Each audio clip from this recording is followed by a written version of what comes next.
Network is here. Hold no punches. I'm real revolutionary right now. Support this man, Black Media. He makes sure that our stories are told.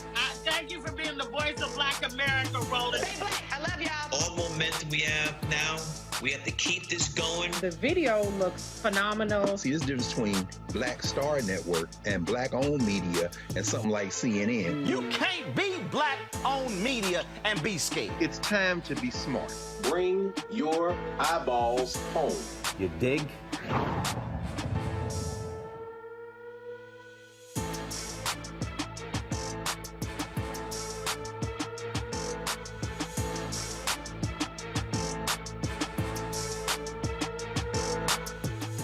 Today is Friday, April 15, 2022. Coming up on Roland Martin Unfiltered, streaming live on the Black Star Network.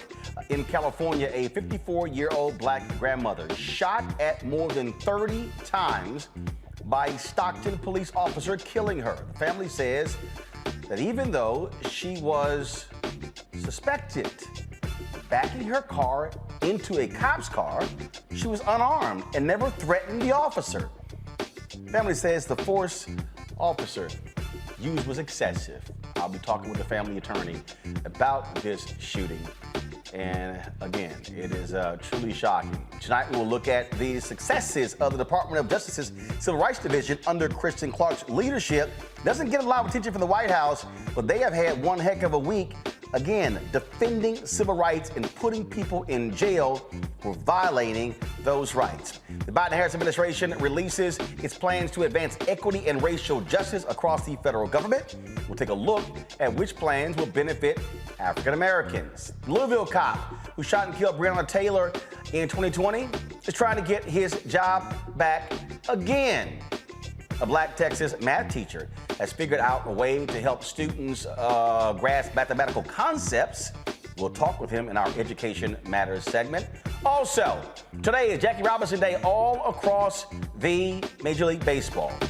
I'm repping 42 of the Dodgers. We'll talk with the leader of the Jackie Robinson Foundation about their work and also get an update when the Jackie Robinson Museum will be opening in New York City. And the white Republican in Loudoun County, Virginia, who went after the Deltas, about an hour ago, he issued an apology.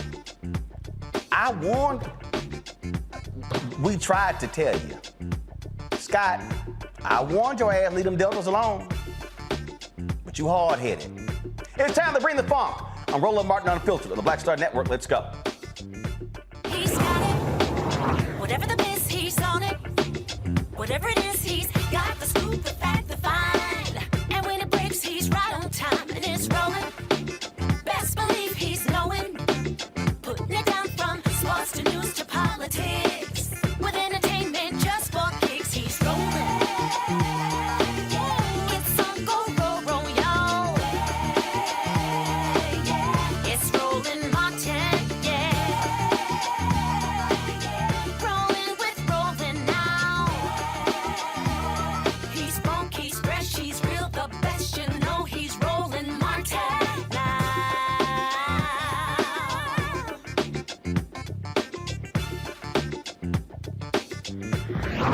Martin.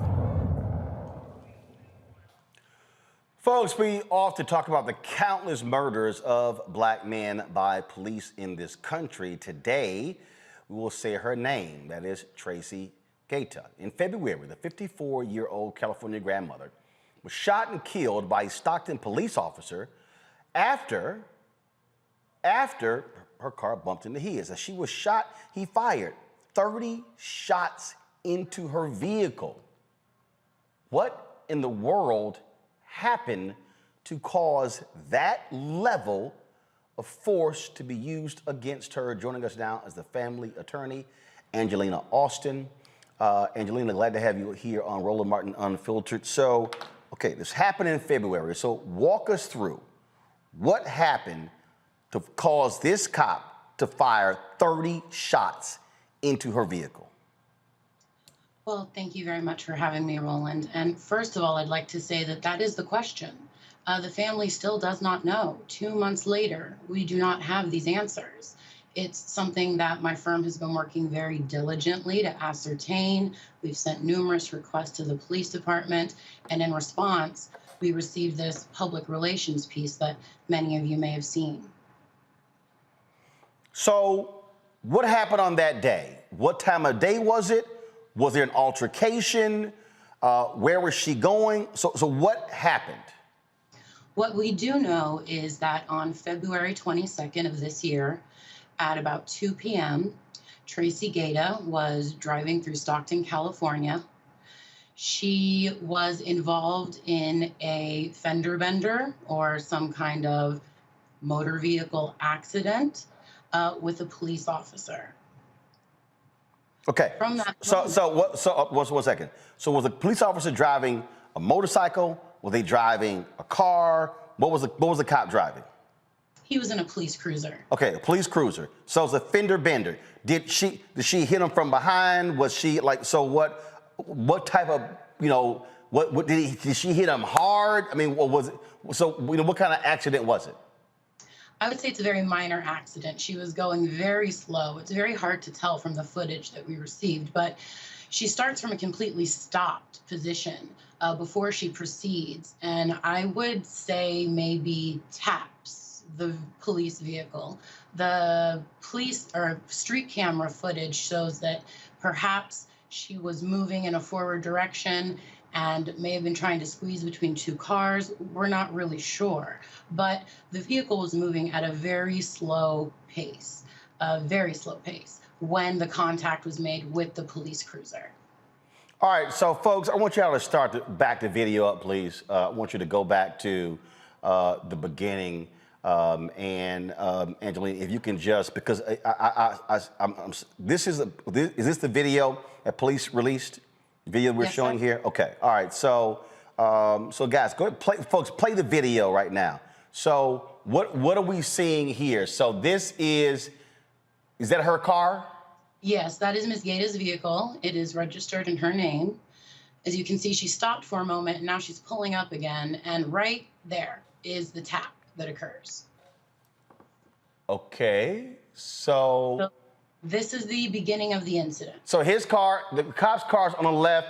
There's another car she's in between two cars. Correct. Okay, so y'all still playing the video, right?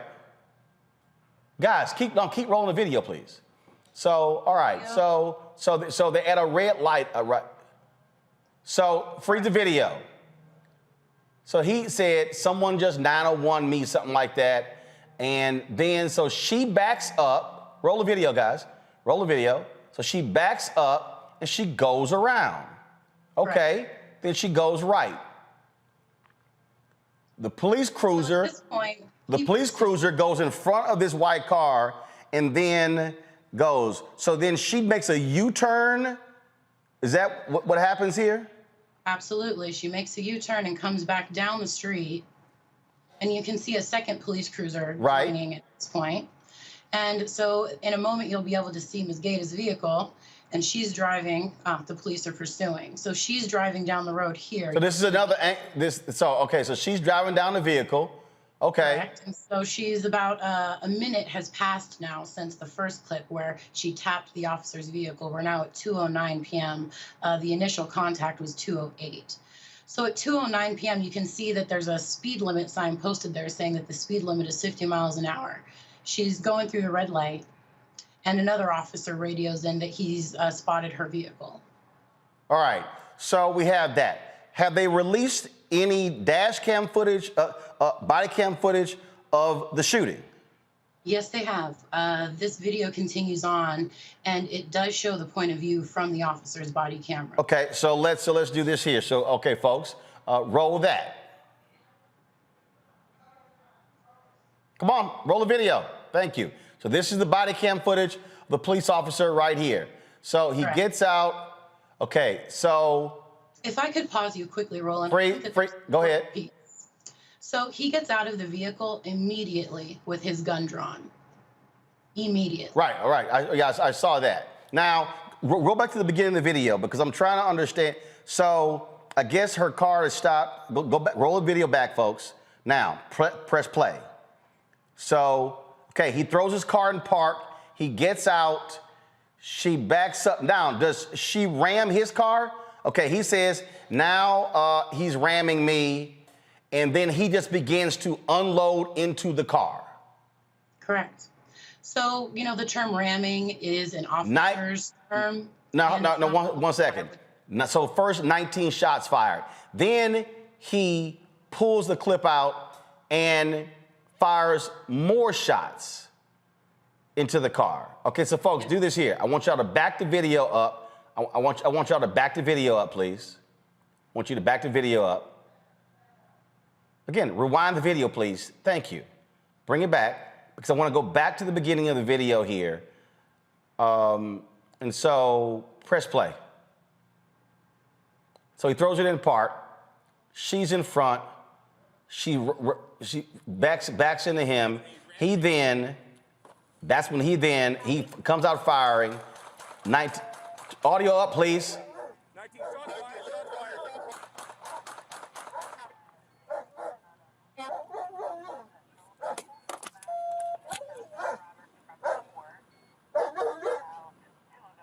Put your hands up!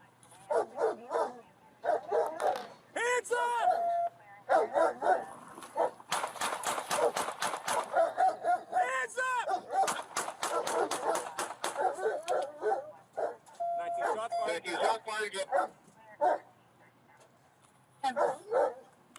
So I take it when her car then became sideways and he fired those shots into the car, it was one of those shots that actually was the fatal shot.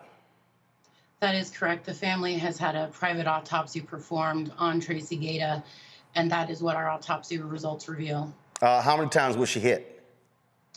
I can't relay that information at this time, but multiple times. Again, I go back to the beginning of the video. She tries to slide between two cars and she backs up. Guys, not this beginning, actually, yeah. And then she backs up and she goes around. Just look at the video. She's in a hurry or she's in distress or something along those lines. Has the family said anything? Was there an emergency? Was there a health issue? Because again, when you look at that, clearly she's in a rush. And even because one of the cops said she blew through a red light. Can you shed any light on what was going on? Well, initially, we don't know what was happening with Miss Gaeta. She's not from Stockton. She's actually from Sacramento, which is about 50 miles away. Not too far, but far enough for it to be possibly outside of her usual zone of travel for, errands, let's say. So we're not sure why she was in Stockton. She doesn't have family there. She didn't have work in the area. In terms of what the officer said about her blowing through the stoplight, that was after this initial interaction where, of course, at this point, she was most likely very afraid and was fleeing. Yeah, that is, certainly is certainly sad to see here. So you said an autopsy has been done. So what is the next steps for you and the family? Right now, we're still working to get information from Stockton PD for the family. As anyone who has lost a loved one knows, when it happens suddenly, it's so traumatic. You have so many questions, and it's compounded in this case because Miss Gaeta was murdered. She was killed at the age of 54 years old, no criminal record, no past history of violence. For the family, Alex Gaeta, her son, has said that this feels like something out of a movie, that he just can't believe it's going on. And all that they're getting from Stockton PD is this very tailored PR piece, which is clearly trying to push the police officer's narrative. Indeed. Well, we appreciate you coming on to give us this perspective, and we'll certainly see what happens next with the direction of this story. Thank you so very much for being with us. Folks, I want to go to our next story. This is a man that was certainly, so sad there. And that is this here. Department of Justice's Civil Rights Division, they've been extremely active in pursuing and convicting offendees who have committed hate crimes all across the country. Under the leadership of Assistant Attorney General Kristen Clarke. Folks, here's some of the recent victories. When I say recent, I'm talking about just this week. In Oklahoma, a federal jury convicted a former Kay County, Oklahoma supervisory corrections officer for violating the civil rights of 3 pretrial detainees held at the Kay County Detention Center. In Alabama, a former Alabama Department of Corrections sergeant was sentenced to 30 months of imprisonment in federal court for his action, pleading guilty to assaulting 2 inmates at the ADOC correctional facility. In Tennessee, a former supervisory corrections officer pleaded guilty to 2 civil rights offenses, of course charged with 1 count of deprivation of rights under the color of law for using unlawful force on an inmate, 1 count of being deliberately indifferent to the inmate's medical needs. In Washington State, a man pleaded guilty to hate crimes and false statement charges. He pleaded guilty to one crime of committing a hate crime for his participation in the assault of a black man based on his race. In Kentucky, a former captain with the Madison County Detention Center pleaded guilty to using unreasonable force against a detainee. In Illinois, 2 men were sentenced to 190 months and 170 months in prison, respectively, for their roles in the 2017 bombing of an Islamic center in Bloomington, Minnesota. In South Carolina, the Department of Justice's Civil Rights Division and the U.S. Attorney's Office for the District of South Carolina filed a complaint and settlement agreement with the South Carolina Department of Juvenile Justice to resolve its Broad River Road Complex investigation in Columbia, South Carolina. In Massachusetts, the Department of Justice's Civil Rights Division and the U.S. Office of the District of Massachusetts filed a complaint and a proposed consent decree with the city of Springfield, Massachusetts, to resolve its investigation of the Springfield Police Department's Narcotics Bureau. Now, one of the things that's interesting in one of those cases, one of the jail's officials actually put black inmates in the same cell with white supremacists, leading to a vicious beating of the black inmate. You look at a number of those cases, they dealt with prisons and corrections departments. I'm going to bring in my panel right now to talk about this because I dare say the White House has not done an effective job or a good enough job communicating what the Civil Rights Division is doing. And this shows you the difference, as I always say, when it comes to voting, who's in charge, who is able to be leading the Department of Justice. It's a whole different deal when you have a Democrat involved versus a Republican. Matt Manning, civil rights attorney, joins us right now. Also, Michael Imhotep, host of African History Network, Calif, communication strategist. Glad to have all three of you here. Matt, I want to start with you. Again, as I walked through, nearly all of those was just in the past week. I don't understand why the White House isn't touting this. This is what happens when you have a strong civil rights division in the Department of Justice. What Kristen Clarke and what they are doing in the DOJ, they are letting it be known. You in one of these states, you act a fool, DOJ is going to deal with you. U.S. attorneys are going to deal with you. Absolutely, and they need to do a better job of letting the people know what they're doing. The reason this is so important is these are criminal prosecutions of the same kinds of cases that I bring as a civil lawyer, which we know are very difficult for plaintiffs to prevail, but the law is almost exactly the same. And getting a conviction against a correctional officer or a police officer or concluding a patterns and practice investigation on an entire department is really an amazing thing, considering, one, the national zeitgeist is this conversation about civil rights, number one, but number two, how hard it is for a plaintiff to prevail in these cases if they're brought as a civil matter. So the Department of Justice is doing extraordinary work. And what's really interesting as well is a lot of those cases span the gamut of constitutional issues. They're not just excessive force issues. There are also religious issues, obviously. There are issues as it relates to juvenile justice and the safety of juvenile inmates. So they really have done great work across the board and across the United States in a difficult area to practice, but in one that they are clearly excelling. So I hope going forward, the White House makes it clear to the people just how difficult those cases are and just how good a job Ms. Clarke and her team are doing. Kelly, for instance, in the case in Oklahoma, that was one that really stood out because what you had there is, I mean, you had this, not only did this corrections officer put black inmates in a cell with white supremacists, also ordered the abuse of other inmates. That corrections officer is now about to be behind bars himself. I mean, talk about poetic justice, right? Who knows what's going to happen to him, and not that I care. But just to piggyback off of what Matt was saying, I'm actually surprised that this is an undercover story or underground story, something that we would not have known about if it were not for your show. These are the kind of things that, frankly, Biden built his platform on in order to get black votes. And these are huge wins when it comes to the perception of protecting the black community under your administration. And the only thing we're hearing out of Biden's mouth right now is about Ukraine. Wait, hold on. Ukraine or fund the police?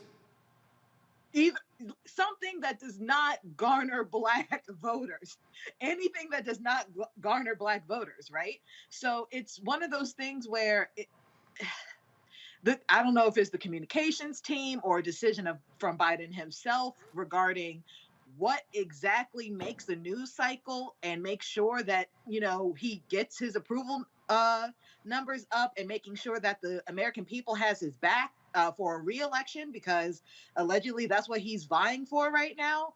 And we're in an election year right now for, House and Senate and other local seats. I mean, this is not a good look for you to have all these wins under your belt and no one's going to notice. This is not something that people are just going to find out through osmosis or through Twitter or anything like that. You, President Biden, you have to tell us, because otherwise we are so inundated and oversaturated with information, specifically information not pertaining to us, the Black community, to the point where we feel neglected by your administration because you're not even talking about the stuff that you've done for us. So it's a disservice to you as the administration. It's a disservice to us as the body that got you into the White House in the first place. So something needs to shake up there to make sure that we know exactly what's going on that actually benefits us.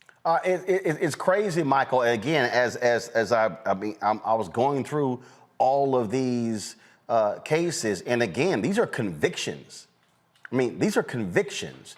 The consent decree in Massachusetts. I mean, that's a major deal as well. And I'm just sitting here going, if you're Jen Psaki, you're at that podium. I know Department of Justice, they have their own communications staff. Frankly, and let's just be real honest, okay? Their news conferences don't get covered the same way. They don't. Doesn't get the same level of attention. But if I'm the White House, this is what the hell I'm touting. I mean, what I just did was what they could easily do. This. I mean, I'm sitting here going through. I'm literally sitting here, again, looking at what they did, looking at the wins, and this is how you make the case, folks. You voted for Biden, you voted for Harris. This is the difference between a Biden-Harris Department of Justice and a Donald Trump, Mike Pence Department of Justice. And then what you say is, we are not going to allow people who are responsible for overseeing inmates to abuse them, to beat them, to neglect them. That is simply wrong. It's sitting right here. What the hell are they doing? They have a poor communications team rolling, and I was reading a lot of these, but a lot of things like this I deal with on the African History Network show. Okay, and April 1st, Vice President Kamala Harris was in Greenville, Mississippi, to talk about investments in underserved populations and talk about community lenders and things like this. That got very little coverage in mainstream media. When I talked about it on my show a couple of days ago, my viewers and listeners would say they didn't know this took place. Okay, and now the other thing that this shows, Roland, is the importance of responsible Black media. I'm saying responsible Black media for a reason, because there's a lot of a lot of BS out there. There's not responsible Black media to inform our people about these things that are going on. But the Biden-Harris administration, their communications team, they really have to understand communicating these wins like this. The consent decree is important because under the Trump administration, 4 years and 2 attorney generals, there was only one consent decree, whereas under 2 terms of President Obama and his attorney generals, there's about 25 investigations into police departments, about 14, 15 consent decrees. Here you have Attorney General Merrick Garland, who started the investigations into the police departments again, patterns and practices investigations, and they've entered into a consent decree right here with Springfield, Massachusetts. So this is important. But this is one of the reasons why Black-owned media and responsible Black media is so important as well.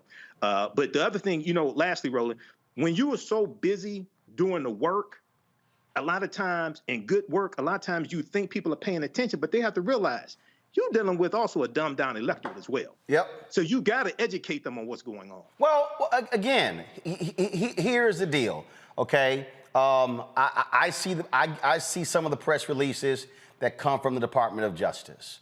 And so you see them. But again, what people have to understand, in this city, Washington, D.C., if it ain't coming from the White House podium, frankly, they're not paying any attention to it.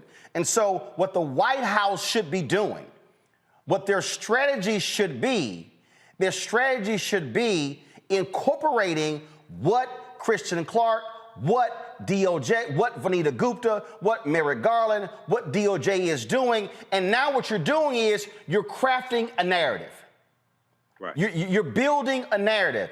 You literally do just what I did. You literally stand at that podium and you say, the American people need to understand we are hard at work protecting them. Yes, we are. You can be Biden and you want to sit here and talk about funding cops, fine. But what you also have got to say, President Joe Biden, is that your DOJ is also holding cops accountable who do wrong. So Biden needs to be talking about this consent decree in Massachusetts. Biden needs to be talking about how this corrections officer is going to prison and this one. And he should be standing at the podium himself saying to every state in the country, if you have corrections departments that are abusing prisoners and you have wrongdoing going on, my Department of Justice is going to investigate. We are going to indict. We are going to prosecute, and we are going to put you in jail. Every American, whether they're sitting in jail or not, deserves their civil rights. That's how you make an emphatic statement, and you got the wins to back it up, Matt. That's the other deal. This is not you just making a statement and you don't actually have it. You have the wins to back it up. They have to create the narrative so the public is like, wow, those things are happening? I had no idea. Yep, and this is the national conversation right now. So I don't understand how they aren't leveraging it. This is what, I mean, every show that we come on, every Friday, we talk about another person who was shot and killed by a police officer. So I think it's derelict not to address it, particularly when you're winning cases, when you have a team of lawyers that are going in, climbing up, Mount Everest in some of these cases and convicting police officers, which is not always an easy thing to do. They need to be really displaying that, especially because the whole country is talking about such issues right now. Absolutely, and it's understanding the moment. It's recentering the conversation. The George Floyd Justice Act did not get passed. Got Lindsey Graham and Tim Scott sitting here doing it. I hit the White House last week. They said they're at work, hard working, trying on these consent decrees. On these executive orders. Executive orders, right? Still waiting. Okay, I got it. Let me know when y'all get around to them. But again, when you're out, because remember, this is the other key, Kelly. Republicans gave Kristen Clarke a lot of hell during her confirmation hearings. And this is why. This is why. Republicans did not want a strong Department of Justice Civil Rights Division. When you have Republican presidents, the weakest department in DOJ is the Civil Rights Division. They don't care. And literally, Jeff Sessions and Bill Barr said, we got video of Bill Sessions saying we're going to pull back on consent decrees because, it's hurting the feelings it's hurting the morale of so many cops. Right. Yeah, it doesn't make any sense. But what makes even less sense is, just to echo the sentiments of everybody on the panel, but to add another layer to this, Biden spent his entire campaign basically touting the notion that he is going to craft a cabinet that looks like this country, that includes Black women, white women, Hispanics, Asians, what have you. And you finally have it, and you're not leveraging it to your benefit to make sure that we know what you're doing. Like you said, this is one of the best records for the DOJ Civil Rights Division, and we know nothing about it. And not to and Kelly, I'm gonna let you finish. I didn't recite the last 15 months. Mm-hmm. I recited the last 2 weeks. Exactly. And that's my point. And not to read too much into it, but it feels like one of those situations in which you expect Black women to excel, and therefore you're not going to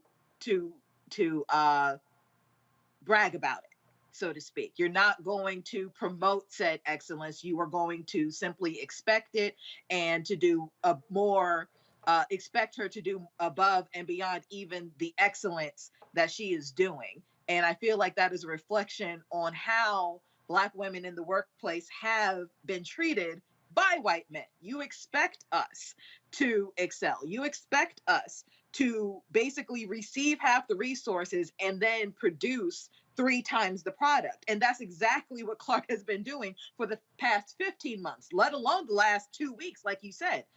I can't think of a time where someone did this much in 2 weeks in the DOJ. Yeah, I mean, can you? And Michael, it's not just Kristen Clarke. It's a bunch of lawyers. Don't nobody know their names. They are career lawyers. It's not just DOJ lawyers. It's U.S. attorneys around the country. That Massachusetts consent decree, that U.S. attorney there, that's the black woman who was the DA in Boston.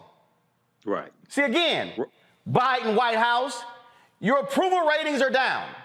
You need black people. I'm just saying. But he's doing it to all the black women in his cabinet. Like, we don't hear anything about HUD. I'm sure they're doing great. Well, first of all, this week, Secretary Marsha Fudge, she hired an equity czar, touting that. I'm just the thing here is called narrative. It's called establishing and building a narrative, and it's saying you voted for us to do this. We are doing what we said we were going to do. And I'm just simply saying they should be touting. And here's what happened, Michaels. And we've streamed the videos, okay? Kristen Clarke, Vanita Gupta, Merrick Garland, they go down to Capitol Hill. Ain't nobody watching those hearings. They're not watching those hearings. I mean, we've streamed them. Like, look, yesterday, okay? I'm gonna check right now. The White House had a session on equity. All right, and we're gonna talk about that in a second, but I'm just gonna check right now. Let me just see, okay? Video, let's see here. Okay, all right, let's see here. All right, I'm looking for okay, perfect example. The White House had White House convening on equity. Y'all, I just wanna put this in perspective, y'all. The White House has 1.95 million subscribers. Whitehouse.gov on White House on. No. White House YouTube channel. Right, exactly. Right. White House 1.95 million. They had 2,700 views for 2,700 for their equity session. 2,700 views. I'm looking here, and I know we did it as well. I'm looking here. Keenan, let me know, because I know I said to stream it. I know we did it. So I'm looking on here. I just want to be curious to see. Keenan, send me in group me, send me or text how many views we had. But the point I'm making here is they're not watching hearings. You have to utilize the bully pulpit. You have to do that when you're there speaking on about these very issues. I just don't understand why they are not creating the narrative. That makes no sense to me. You got wins. Roland. So I'm on the White House's YouTube channel every day, and some of the segments, especially when Vice President Kamala Harris is speaking and things like this, I'll show that on my show, because that information is not getting to our people. Okay, she just did. Reese Colbert just wrote an article for EUR Web dealing with Vice President Kamala Harris's Black Maternal Health summit or conference that she just had. Okay, I didn't see that on MSNBC. Okay, I've seen very little about that, except for I follow Black Women Views on Instagram, and I saw Reese's post about her article. When you look at what the White House just released yesterday on their actions on racial equity, I did not see that on MSNBC yesterday. Okay, hell no. So there's a huge problem with they're doing a lot of good work. It's not being messaged so that people know it, especially African Americans know it. So they need to bring more people on Roland Martin Unfiltered. They need to hire some social media experts, especially African American social media experts, to get this information to our people. If you got to do TikTok videos, we'll do TikTok videos. I follow Vice President Kamala Harris on Instagram, VP on Instagram. she'll put short videos and disseminate some of this information there, but this is not getting out like it should. Well, in fact, I literally just, literally just got an email from Olivia Roberts with the Department of Justice. Every week they send out, I get an email, which is a recap. Matt, here's one that, again, I'm just saying you might want to tell, especially black people, on Wednesday, go to my iPad. On Wednesday, the Justice Department announced that it has reached an agreement to settle claims in 4 civil cases arising from the June 1st, 2020 law enforcement response to racial justice demonstrations in Lafayette Square in Washington, D.C. As part of the settlement, the United States Park Police and the United States Secret Service agreed to update and clarify their policies governing demonstrations and to implement the policy changes within 30 days of today's settlement. Within the 30 days, the Secret Service will amend its policies to provide that the fact that some demonstrators have engaged in unlawful conduct does not ordinarily provide blanket grounds for use of force, crowd dispersal, or declaration of unlawfully assembly. Okay, that's a big deal. We saw in 2020 when Donald Trump, that thug in chief, ordered federal law enforcement to clear people out of the way so he can go stand in front of the church with the Bible upside down. This is a major deal. Okay, now, somebody might say, well, you should be playing politics. Well, if I'm the Biden White House, I'm taking a hit against Trump and his thugs and saying, this is what we put in place. I'm just saying. And again, I appreciate the email. Thank you very much, Olivia, for sending me the email. But from a narrative standpoint, this is the thing that and all of a sudden, folks go, wow, I didn't realize that. Biden is checking law enforcement saying, y'all can't just do whatever you want to do. And what you're also doing, you're checking Trump in the process. But if nobody ever knows when a tree falls in the forest, who the hell heard it? But isn't that part of the hustle, Roland? Is that they're also trying to dial back that defund narrative, that they're concerned about, I guess, losing moderates and other people in this upcoming election. So maybe they're not promoting it because they want to try to toe the line between actually having civil rights wins, but not angering law enforcement and people who are law enforcement aligned. Well, that's dumb. That's dumb. Because here's the deal. If you only fund the police, you're pissing off the folks who are in the streets. But if you champion your resources, but you also say we're holding them accountable, what you're really saying to everybody is, well, like my philosophy, if you do good, I'll talk about you. If you do bad, I'll talk about you. At the end of the day, I'll talk about you. You're actually appealing to both groups there. And so it's just, again, it's understanding how to talk to people, how to communicate to people. And I'm just simply saying, hey, you're in the White House, okay? Ron Klain, Chief of Staff? Yeah. Susan Rice? Cedric? Jen Psaki? Karine? I can go down the line. Right. Y'all should be, this ain't hard. It took me 60 seconds to go, hey, this is last night, tomorrow's show. We're gonna do a whole segment on the wins of the Department of Justice Civil Rights Division this week. Jen Psaki could do the exact same thing from the podium. And you know what you then do? To further heighten it, you invite Kristen Clarke down to the White House and have her speak from the podium for 5 to 8 minutes and take a few questions. What you do is you center the conversation, and then when you center the conversation, it's now going to get picked up by other mainstream media about how, and it's going to show the contrast, because see, again, there are stories that come out of that go beyond just your news conference.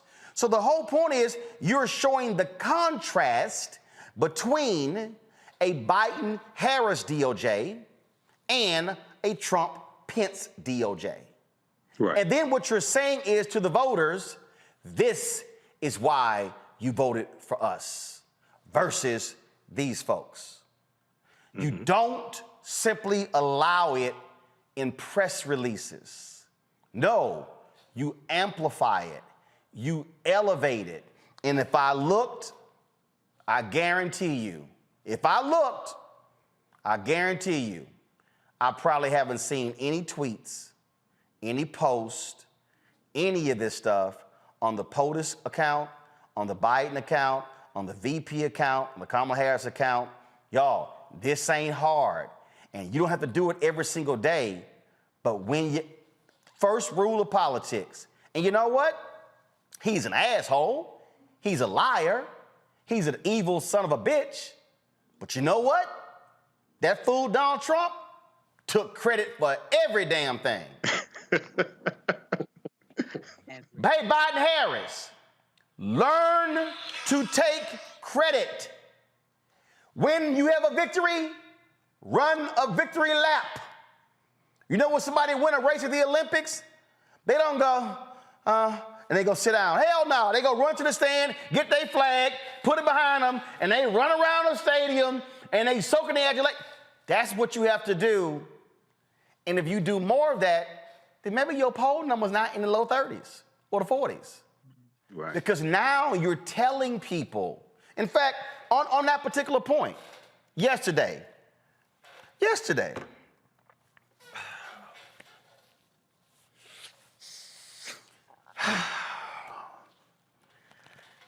okay, Biden yesterday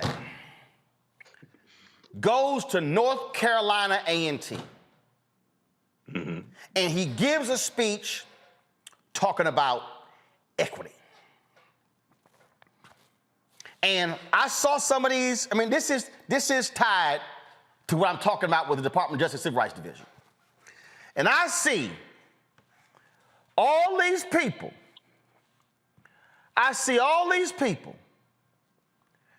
Talking about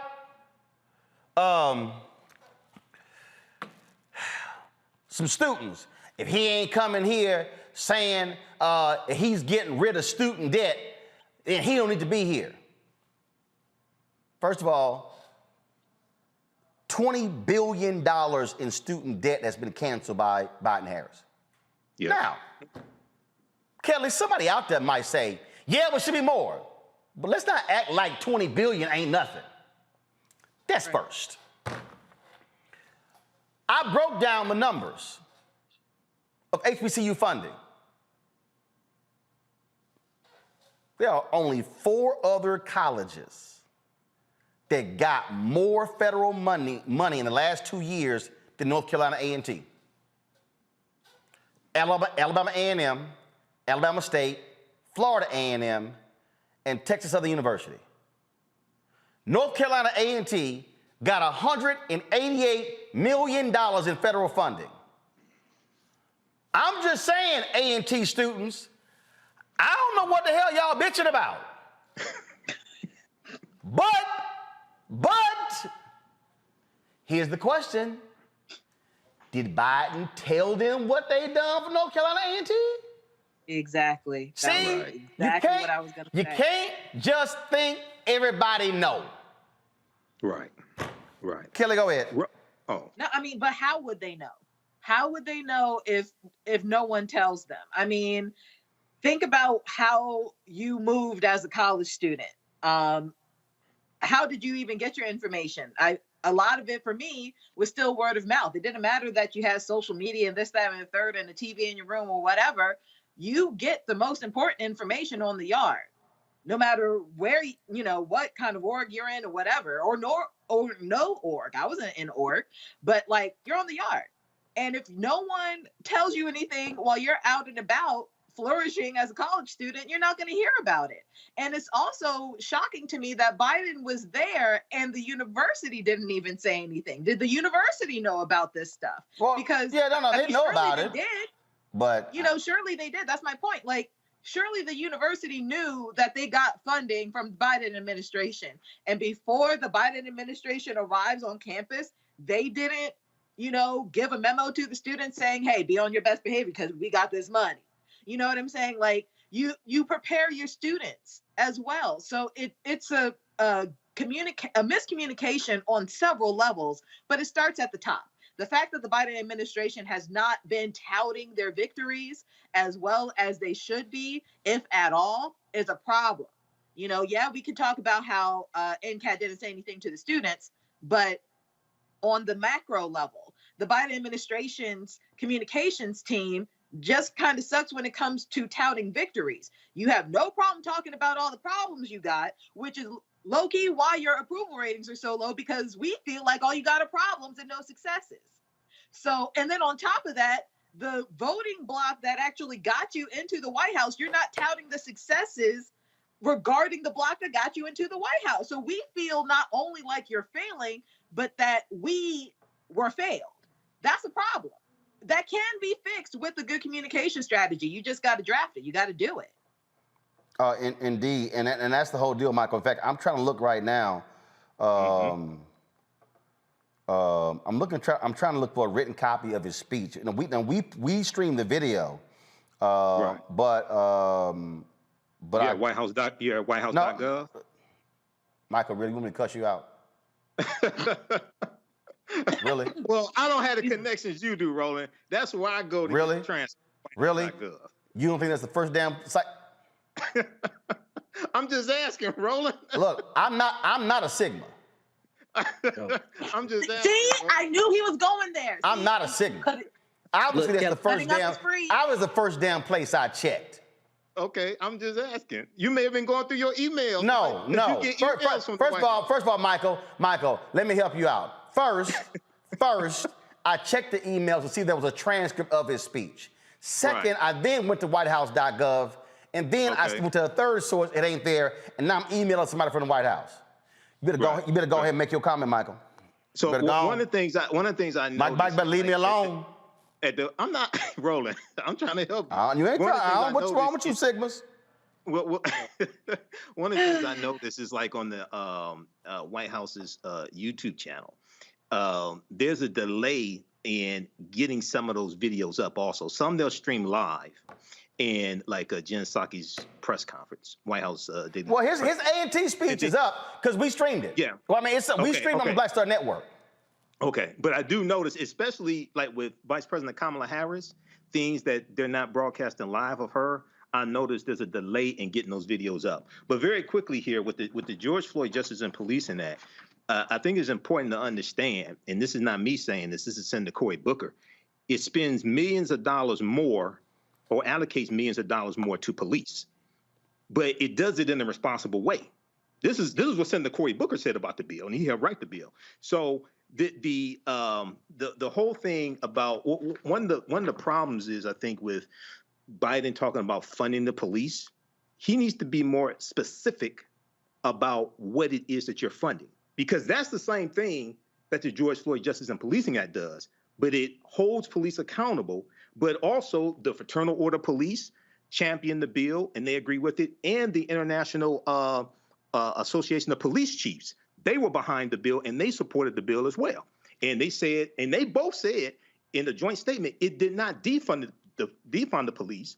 It supported the police even more, but it worked all the way around. It supported communities. It supported police as well. So I think this would be a good time to relaunch that again in the Senate and try to get that pushed through. It already passed the House 220 to 212, March 3rd, 2021. No Republicans voted for the bill. The one Republican that voted for the bill put out a tweet, said he made a mistake and he was going to take back his vote because he wasn't trying to vote for the bill. The only people that voted for that bill were Democrats. I found the text, but I'm looking at the text right now, and I'm so pissed off reading it. Because let me just. Where you at, C-SPAN? No. Don't insult Roland's intelligence like that. I need everybody listening to me to understand, and I'm gonna show y'all in a minute why. I get frustrated too. When then Senator Kamala Harris went to the debate at Texas Southern University in Houston, someone asked me, what should she do when she went to open up she's an HBCU graduate, Howard University, to set the stage. This is what I said. This rolling. This just rolling. I said, if I was Senator Kamala Harris, and they introduced me, and I would say, first and foremost, this bison is happy to be back in the midst of tigers. One, you establish it off the top.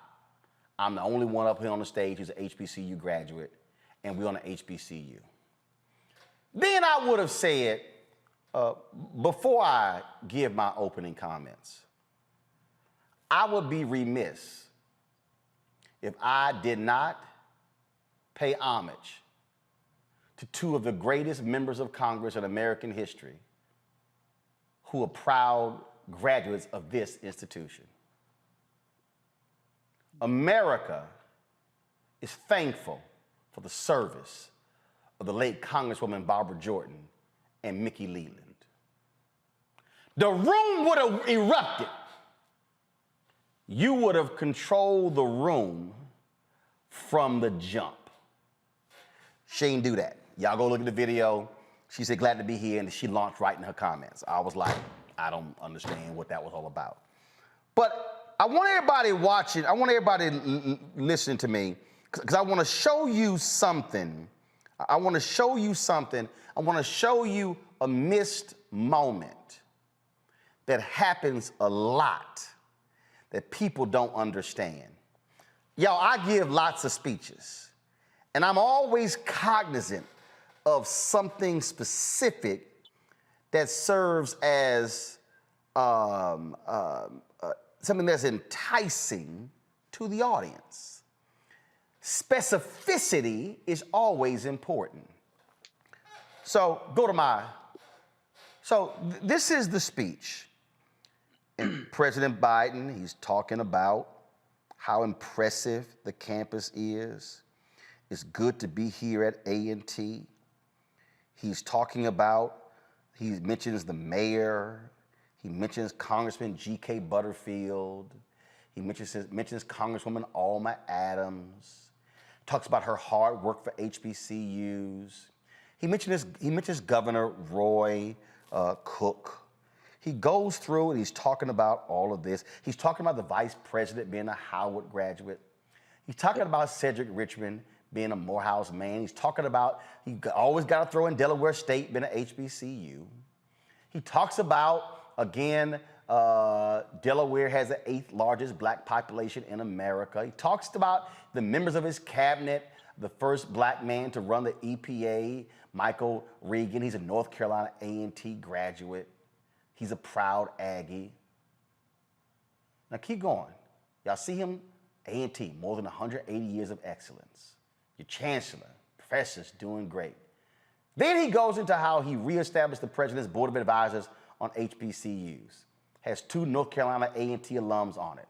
Applause. Great. Mentions that, he mentions Chris Paul being on the committee. Great. Okay? Now watch this, y'all. Right here. This is where somebody on the White House staff, how in the hell you didn't see this? And speaking of funding, we were able to deliver more than $5 billion last year to HBCUs and more to come this year, $5 billion. They said we couldn't do it, but everybody has realized what an incredible asset the HBCUs are. He goes on to talk about increased Pell Grants to help millions of black students in lower income families attend community colleges and 4-year schools. Then he's going on talking about, I'm here today to talk about my plan to create and expand HBCU programs.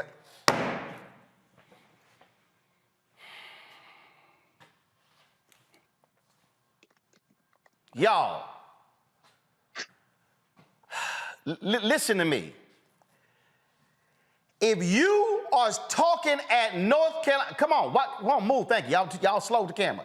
If you are talking to North Carolina A&T, and you are talking about HBCU funding, and you say how we have delivered $5 billion to HBCUs Don't you think somewhere in there you might want to say how much you sent to A&T?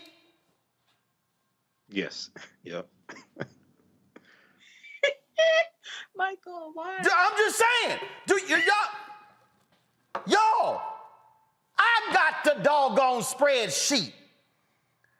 If you gonna stand that, see, this is how you shut down your critics.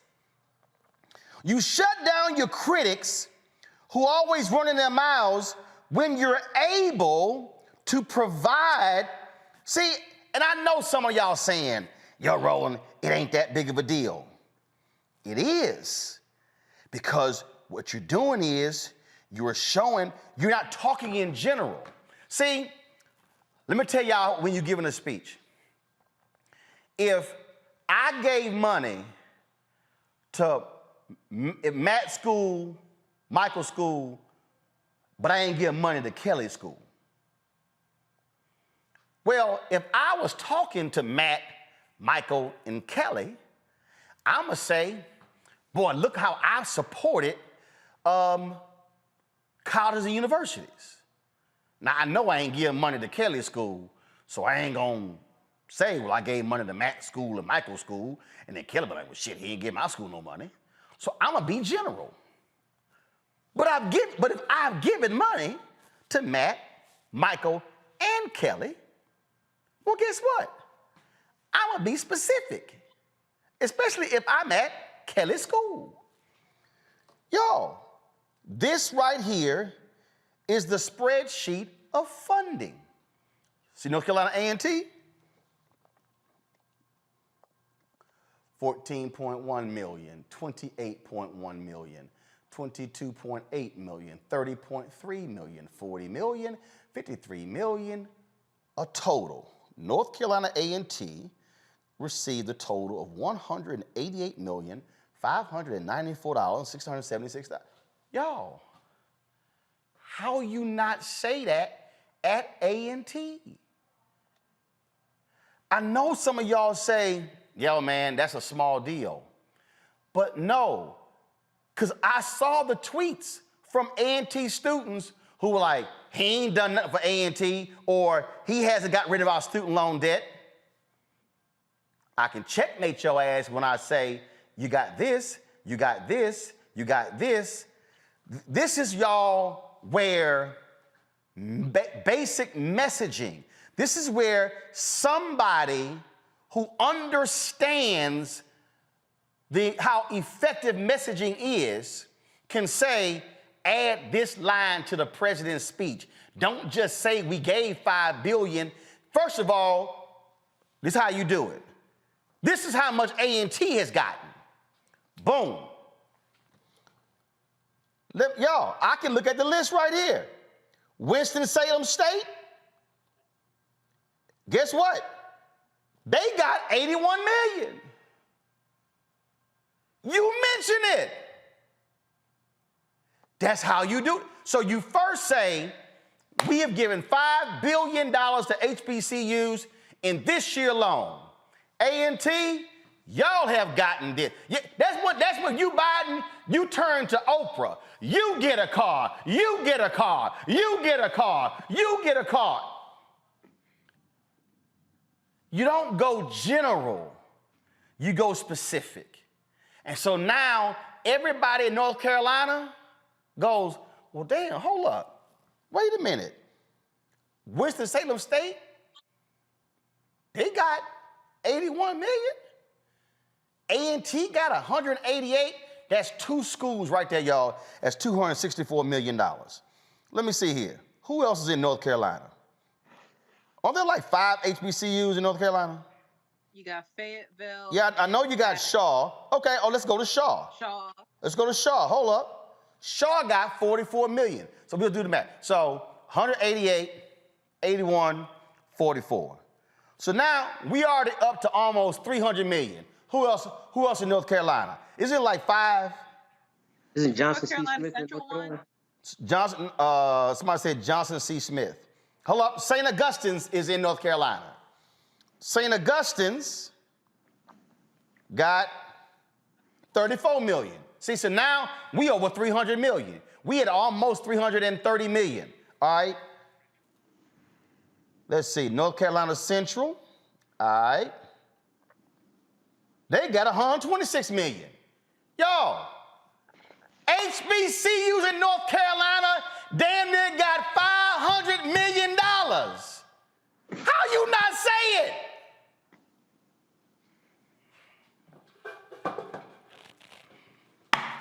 One of y'all close this out before I go to break. Hey, you have to claim your wins. This is what you have to do, because all the negativity is going to come your way. Everything negative that happens. So when you have victories like this, you have to claim it. You have to run on it. President Barack Obama, a couple of weeks ago, he said, he was asked, what do Democrats have to do to win the midterm elections? He said, you have to tell your story. You gotta run on you don't talk about what you didn't get accomplished. You run on what you got accomplished. Most people can't name 5 things and Build Back Better. Run on what you got accomplished. Run on the stuff, the Department of Justice. Run on the racial equity. Run on $1.9 trillion American Rescue Plan. And no Republicans in the House or Senate voted for the bill.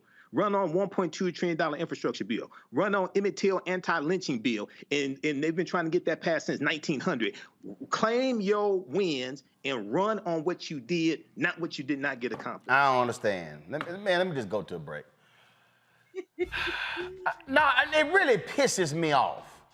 It'll be all right. No, it pisses me off because the mistake that people make, to what you said earlier, Kelly, they think people already know. They don't know. 80 to 90% of your job as president is actually building narrative. Mm-hmm. It's actually explaining stuff. That's what it is. Obama did that crap. Oh, we assume people knew. What the hell wrong with you? No, they don't. Why you think Trump took credit for a lot of stuff? Donald Trump lied so much, he took credit for a veterans bill that Obama passed, and his dumbass supporters thought he did. No, you're absolutely right. And just to bring it home, like you said, we are now in an era of communications, and specifically politics, in which politicians and the communications teams that support them cannot afford to take for granted the knowledge of the American people. Meaning, we have spent over almost a decade at this point being lied to on some form of level by our government. And we are now so jaded that unless you beat it into us by way of oversaturating the market with your good news, we are not going to believe it. And we're not going to regard it. So I don't know what the scheme or the plan is, but you have to really put it in people's faces that you're making a win. You have wins under your belt, that you're not a failure. You're not losing anything. You actually are doing more good than harm to the American people, but the American people don't know it because what's in the market right now? Everything that you're not doing. And that's the problem, because you think that resting on your laurels and just doing the work is enough. It's not. You got to do the work and then proclaim you're doing the work and then proclaim it again and then proclaim it again, until that narrative of you not doing anything is replaced by what you guys have done. And that's not what's happened yet. And that's why approval ratings are so low. Hey, let me tell you something. When somebody tells me, Roland, you ain't done this, and I know I have, I name check their ass until I knock all the air out their damn body. Then I'm going to pound them in their chest again. You hit them with the facts. All right, y'all, I got to go to a break. When we come back, we're going to talk about today being Jackie Robinson Day all across Major League Baseball, the 75th anniversary of the white folks, the racists, letting go of Jim Crow, letting one brother in. That's actually what happened. That's just cut to chase. That's what happened. But remember, I told y'all before, the Major League talent was already in the Negro Leagues. That's just a fact. Support us in what we do. Download the Black Star Network app, Apple phone, Android phone, Apple TV, Android TV, Roku, Amazon Fire, Xbox, Samsung Smart TV, and of course, join our Bring the Funk fan club. With every dollar you give goes to support this show. P.O. Box 57196, Washington, D.C. 20037-0196. Cash App is $RM Unfiltered. PayPal is RMartinUnfiltered. Venmo is RM Unfiltered. Zelle is Roland at RolandSMartin.com. Roland at RolandMartinUnfiltered.com. We'll be right back. On the next Get Wealthy with me, Deborah Owens, America's Wealth Coach, you'll learn how wealth begins at home and how it can set the right path and the right course. Wealth building, specifically in the Black community, is about making sure that we have assets that can last beyond our lifetime. That's right here on Get Wealthy, only on Black Star Network.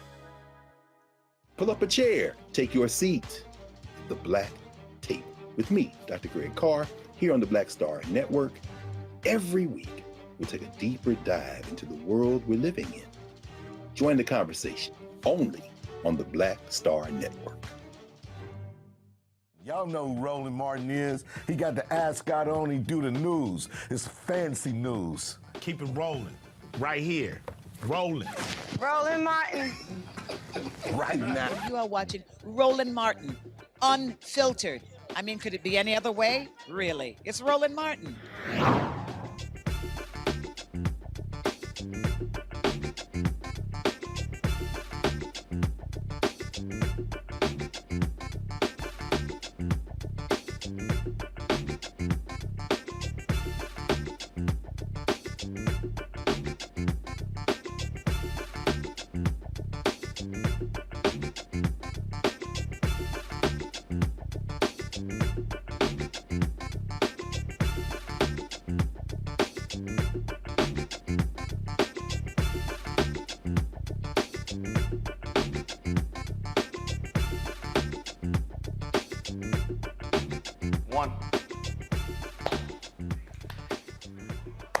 All right, folks, today is 75th anniversary of Jackie Robinson breaking the color barrier in Major League Baseball. All across Major League Baseball today, all Major League Baseball teams will be wearing his number 42 jersey.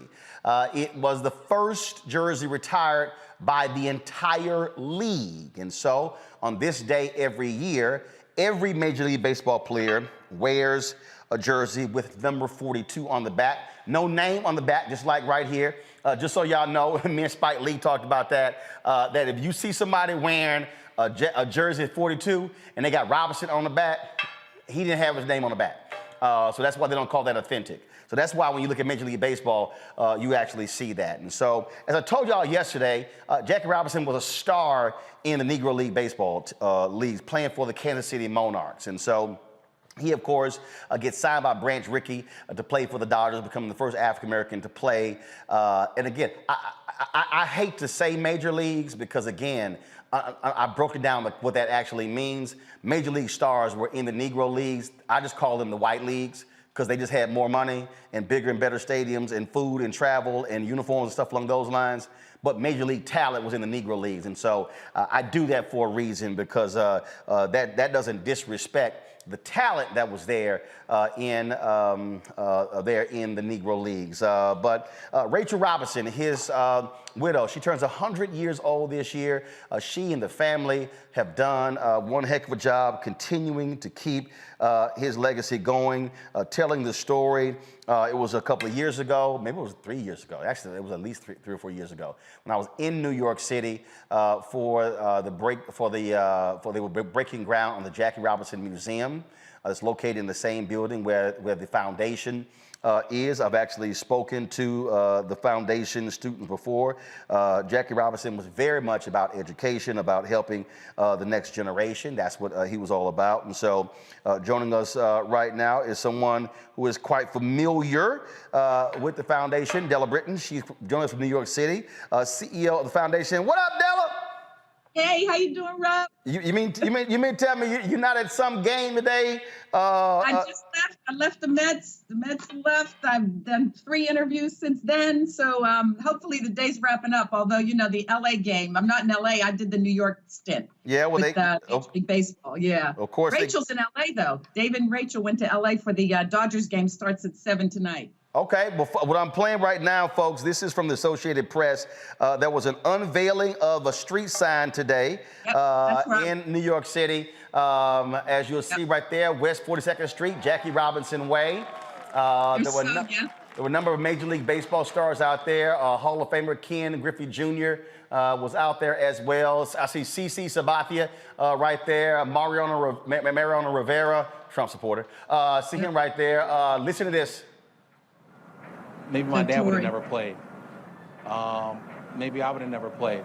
But he went through things that I can't imagine what he's gone through. And I don't have to go through that because that man did it for us. Our next speaker, you probably saw him wear his hat backwards, earring. 1, 2. We will continue to move forward through the Jackie Robinson Foundation, through our family and our own legacy to ensure that the children and the next generation understand the commitment, the sacrifice he made to social change. Jackie Robinson, welcome to Kyle Ribera in Major League Baseball. Appreciate you all joining. Thank you. Turn it back to you guys. All right, so Della, so tell us, first of all, for people who have no idea, tell them about the foundation, what y'all do. Well, you've had for 50 years. Next year, it'll be our 50th anniversary of the foundation, which Rachel founded in '72, but which now has grown into 242 scholars a year that get the $30,000 and the robust programming we do. But, you know, last year, you missed this one, Roland, we opened something called JRF Impact, which is a platform that allows, I think we had 5,000 students, nearly 5,000 of 4,700 students sign up for JRF Impact last year. So now our program is reaching 4,700 African-American college students across the country with our, it's a college success program. And then of course, the third leg of this three-legged mission of ours is the museum, which will open, I'm pleased to announce, on July 26, 2022. Wow, July's, okay. That's what we're doing. We're exhausted, but we're going to get there. And you're going to be there, right? You said, hold up, July 26th. See, now that you're telling me, because you know like every 6 months, you get like, yo, what up, Della? What's up with the museum? So let me go, hold up. It's coming. July 26th. That's Tuesday, and then there's a gala that night. So you got to stay over. Y'all have to come and stay over. All right, I'm putting it in the calendar right now, opening of Jackie Robinson Museum. All right, I'm putting it in the calendar. Okay. All right, I got it. Okay, it's in. All right, it's on the calendar. All right. Good. It'll be a week after Rachel's 100th birthday. Got it. Talk also, because I asked you this before, because you know I'm always about that. Major League Baseball, they sell a lot of 42 jerseys, hats as well. Y'all getting some of that money, right? Yeah, and we'll be selling them ourselves in the museum. I've got to admit, Major League Baseball stepped up. You know, we stay close, and they've stepped up for the museum. Not to mention the Dodgers, the Los Angeles Dodgers, owned principally by a fellow named Mark Walter, who is the CEO and founder of Guggenheim Partners. Big supporters. But in addition, Phil Knight, Nike. You know, we've gotten some very good support. The players are coming through now. CC Sabathia has been a great supporter. Derek Jeter writes very big checks and is supporting the museum. So we're excited about not just opening, but the programming that we will be allowed to do now with our own in our own independent space. A lot of the things you talk about a lot, we are going to take off the gloves and really tell the story about the Negro Leagues, tell the story about how Jackie not only got into the major leagues, but, you know, white leagues. I mean, I love that. I'm not sure I could use that, but I love it. Well, the reason I do that because I know exactly. What has happened is I'm all about narrative and what has been positioned, because first of all, Major League Baseball and the Hall of Fame, they've also changed with how they've acknowledged the Negro Leagues. For a very long time, they were treated as this less than league, not as important. Now they have put the records and things on par with the major leagues, and it's important because even just that phrase, that's the major league, so y'all are really minor. And so for the psyche of African Americans, it's important that we not, just like people say, Josh Gibson was the black Babe Ruth. No. Josh Gibson was just, so I'm not, Josh Gibson was Josh Gibson. I'm not gonna call him the black Babe Ruth. Hell, Babe Ruth, which probably was a brother. Babe Ruth could have been a white Josh Gibson. But when we allow that to happen, what we're really always saying is we are secondary to them. Absolutely. There's no question. In fact, it's pseudo league because they had a minor league too, remember, that fed the major league. So yeah, all these nomenclature, we also talk about, and I know you know this because you're an avid fan, but Jackie was not the first black player in baseball, white baseball, if you will. I mean, I think that's accurate, frankly, Roland. There were 3 before Jackie who played in the 1800s. Didn't last long. One of them played for 6 years, but, didn't last long. But so Jackie is really, he broke the color barrier decades after there was then a line drawn where proactively the leagues would not let black players in. Yeah, and there's a little more to the story than just that. Jackie wasn't even the first one who played in the white leagues. I tell you, I've got to use that now. I'm gonna pull up in a second. This is some video that we shot from the groundbreaking. So tell folks just about what the museum is going to showcase and encompass. So when you walk in, the most important thing for me, for all the years that we've been, as you know, working to get this done, is for people to walk in and realize just how prolific Jackie was as, a warrior in the struggle. It wasn't just baseball. He used his platform very wisely after he left baseball in 1956 was his last year. Beginning in 57, when he was hired by Chock full of nuts because he didn't get a job in baseball, which was kind of weird since he showed true leadership and prowess. It was bizarre that he didn't get offered a coaching position or any kind of an executive position. So he ended up getting a job as the vice president for human resources at Chock full of nuts Coffee Company, which had a majority black labor force. And it was smart of them to bring Jackie in because he could relate to that force. And he immediately compelled the sort of philanthropic arm of Chock full of nuts to give back to the black community. So Jackie in that same year chaired the NAACP $1 million fundraising initiative. And some of that money came from Chock full of nuts, and he was off and running. I mean, as you know, he had columns. He was, the first black syndicated columnist, nationally syndicated columnist in the country, wrote often about the issues that he cared most about, which was equality, social justice, economic empowerment. So, the point is that Jackie used his platform, used his athletic celebrity, if you will, to better the community, to speak up to any chance he got. He got on a plane after, the Birmingham bombings and knew that the media would follow him because of his celebrity and hoped that they would see the water hoses and the dogs and everything else that was happening down south. He also, few know this about Jackie, he began the sort of nationally attended jazz concerts. And the first jazz concert raised money in 62, raised money for a relatively unknown young preacher down south named Martin Luther King and his crusaders to be able to pay bail and get out of jail. That was, Jackie. They literally took a duffel bag with cash down to bail out the freedom workers, freedom riders down in the South. So that began an annual event, a jazz concert, which is very well known up in these parts. And every year it benefited some part of the movement, some part of the civil rights movement, labor movement causes. So, I want people to walk into the museum and look at a column and say, oh, didn't realize Jackie was a soldier and fought in the war. Didn't realize that when he got to the Army, his first protest there was why blacks were not admitted to officers training school. So he was in the first. So really, what you're trying to do is you're trying to expand the Jackie Roosevelt Robinson story because that's the Jackie narrative. So first of all, one of the things that I just add this to your plate. So Discovery just merged with Warner Media. I don't know who actually did the movie. It is very difficult to find the movie of Andre Braugher portraying Jackie Robinson, the trial of Jackie Robinson.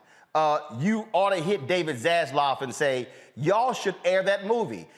It came out, I remember watching it, because I have a whole collection of what I call black DVDs of historical movies.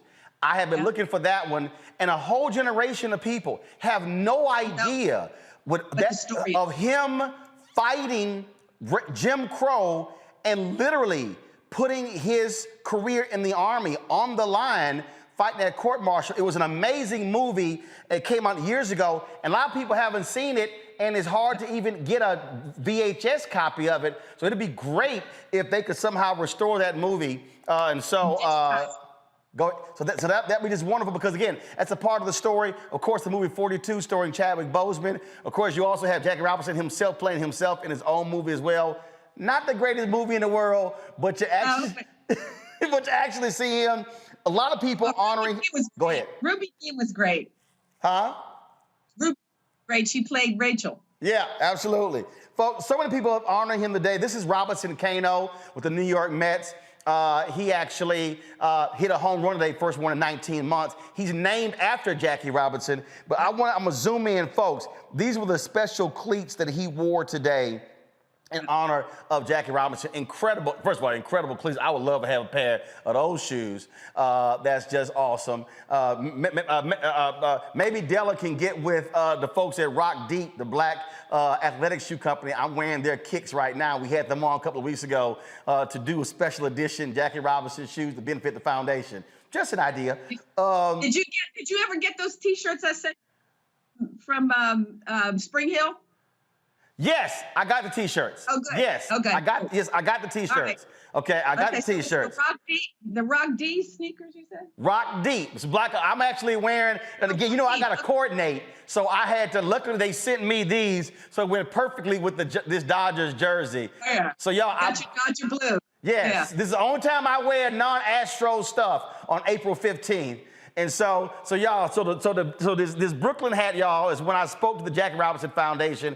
Della and the crew gave me this in a gift bag, and so I'm wearing the hat. And so I appreciate. We gotta get you some more swag. Yeah, we got to do that. Got questions for our panel? Let's see here. Matt or Michael or Kelly, any of y'all play baseball?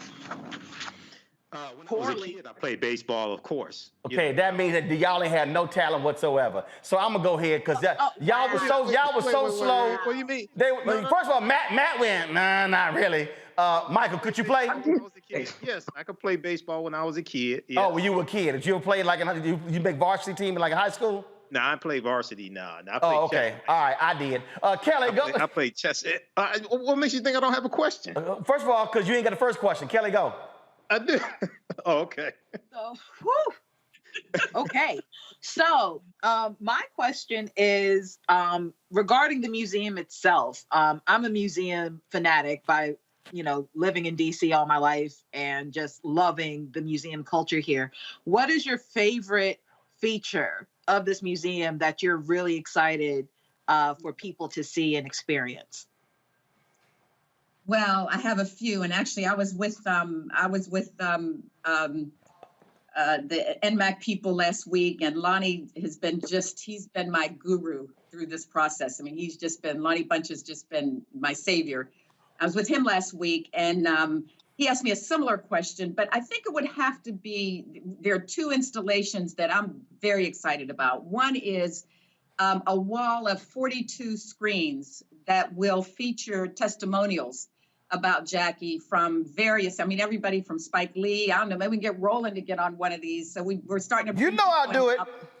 To record. Okay, listen, I'm going to put you on the list because we want to be able to rotate them. So we need even more than 42. So there will be, little kids who may have confronted, the story of Jackie Robinson at some point in their lives. So that's going to be a great feature. It's going to be very popular.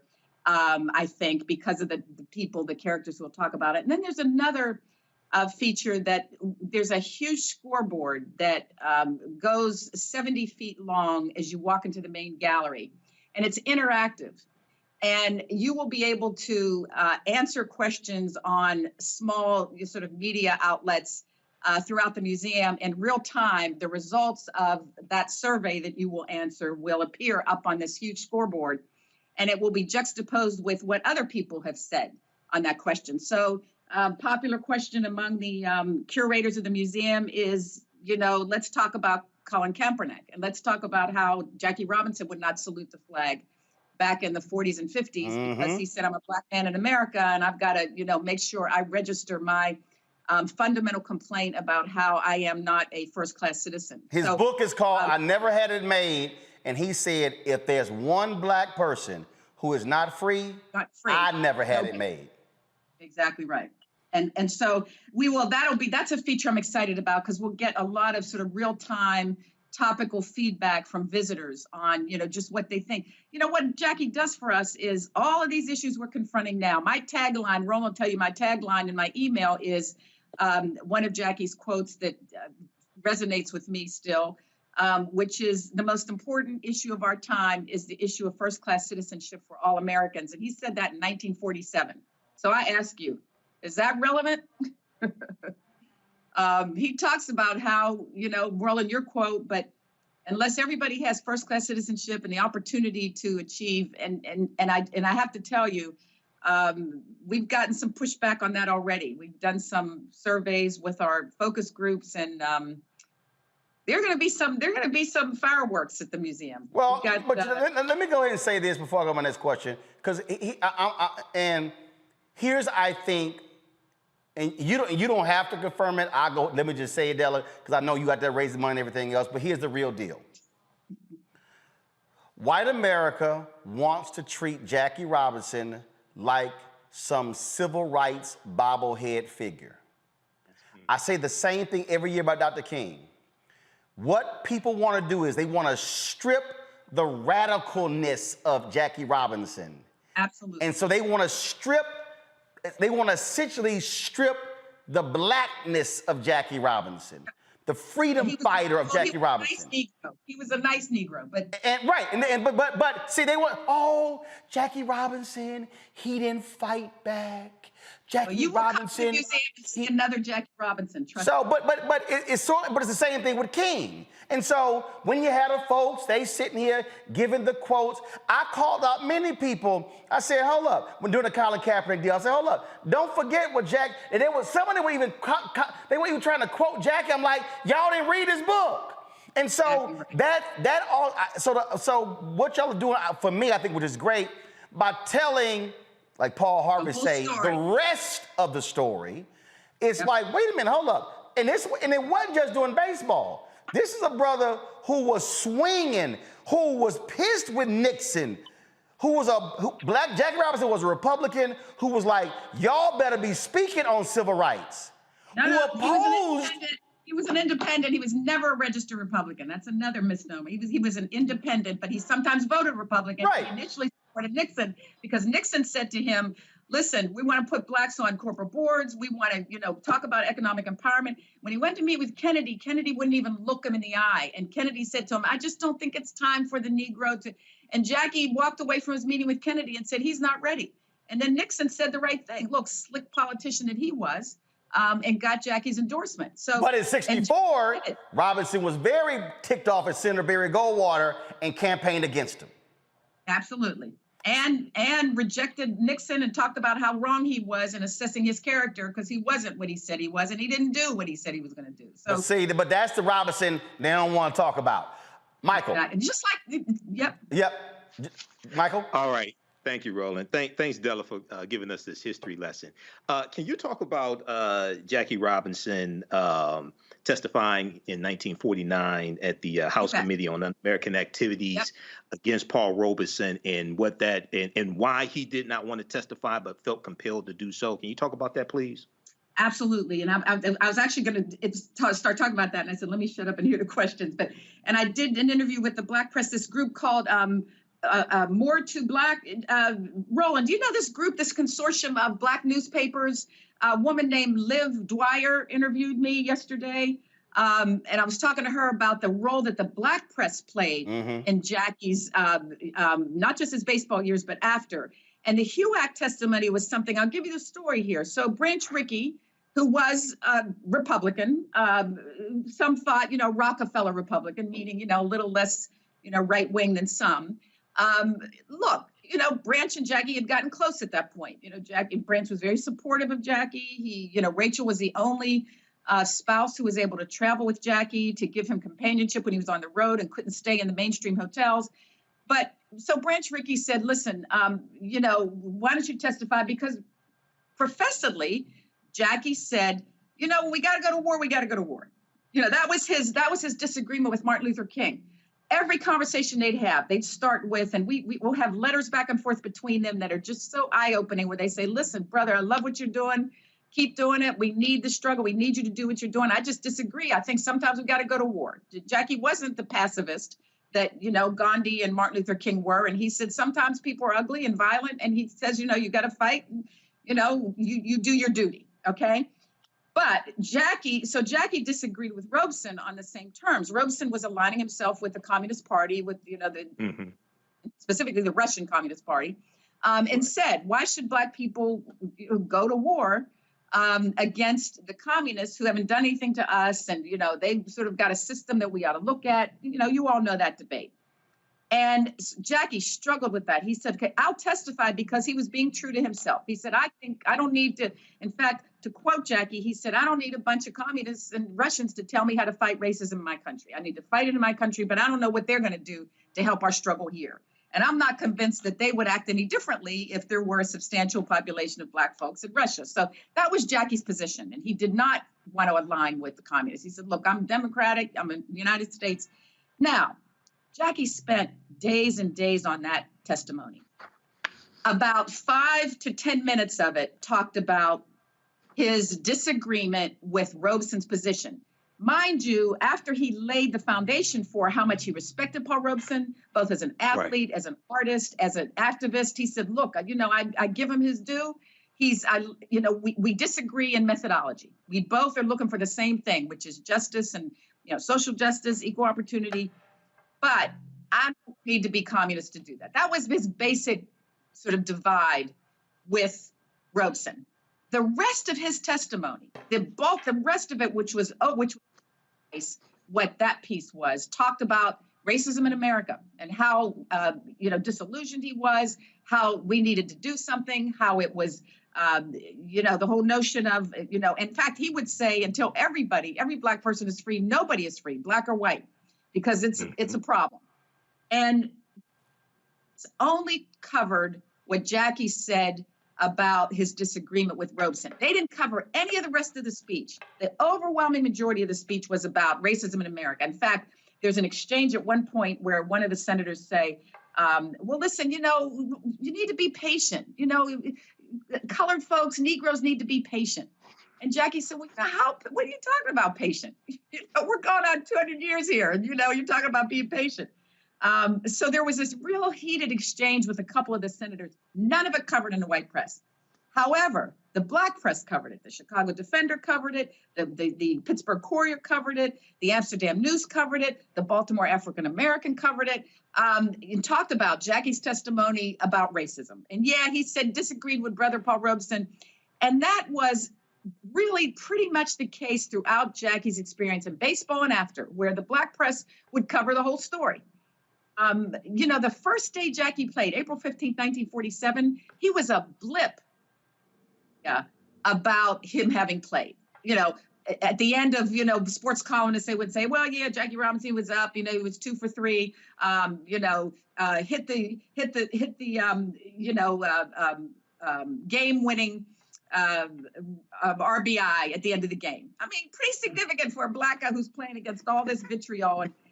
And the Black press, headlines, Jackie Robinson, comes through, has a great game, debut.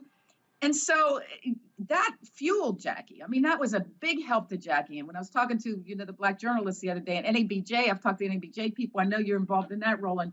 And, it was critical that the Black press stepped up. And of course, it was the Black press through Wendell Smith and Sam Lacey. Yep. Yep. Those guys had been pushing to integrate baseball for decades. I mean, Paul Robeson testified before the baseball commissioner about integrating baseball. So the black press was there from the beginning. You guys, you were pushing the envelope. And, the big issue for Branch Rickey was, okay, let's get black folks into the stadiums, but, you all know this narrative, but they got to behave. Don't drink any liquor and come to me. Don't make a fuss. If you hear,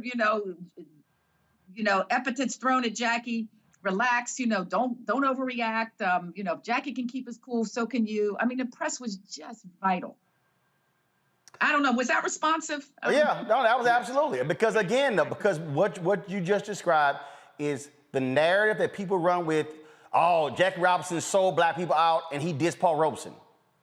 Yeah, but they exactly. they had a disagreement. But that's also what happens when you got black folks who are only operating by white media, or what they also learn. And as we talked about earlier, Michael, they don't read nothing. They don't actually go pull the actual testimony from the congressional hearing. Yes. And which in the museum, the whole testimony. And what Della laid out there is also, for everybody listening, you also understand why it's vital to have black media. We started this show talking about the great things the Department of Justice Civil Rights Division has been doing that no one has even covered. This is why we matter, because guess what?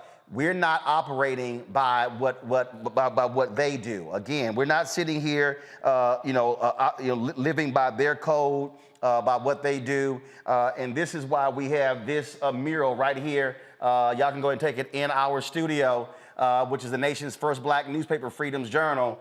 And right there, we wish to plead our own cause. Too long have others spoken for us. And this is precisely why we pay homage right here in our Black Star Network offices. Matt, your question for Della. Very quick question. Thank you for joining us, and congratulations to the foundation and the Robinson family for all the amazing things happening. There was a little infographic that said 7.2% of the rosters in the MLB have black players on them. In terms of the percentage of players, are 7.2% of those are black. So does the foundation have any partnerships or any activities to help bolster those numbers in the MLB of black players?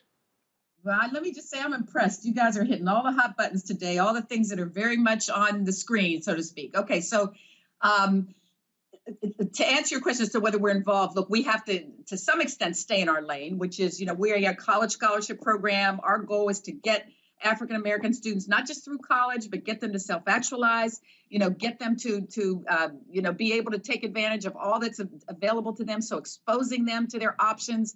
And then, of course, the museum, which broadens substantially, our mission, broadens what we can do. So here's an example. Have you heard about the Players Alliance? It's a relatively new, it's a 2-year-old organization going on its second year that was started by Curtis Grandison, CeCe Sabathia, a group of black ball players, baseball players who, in the aftermath of George Floyd, it really did grow out of that, wanted to form a black baseball players union.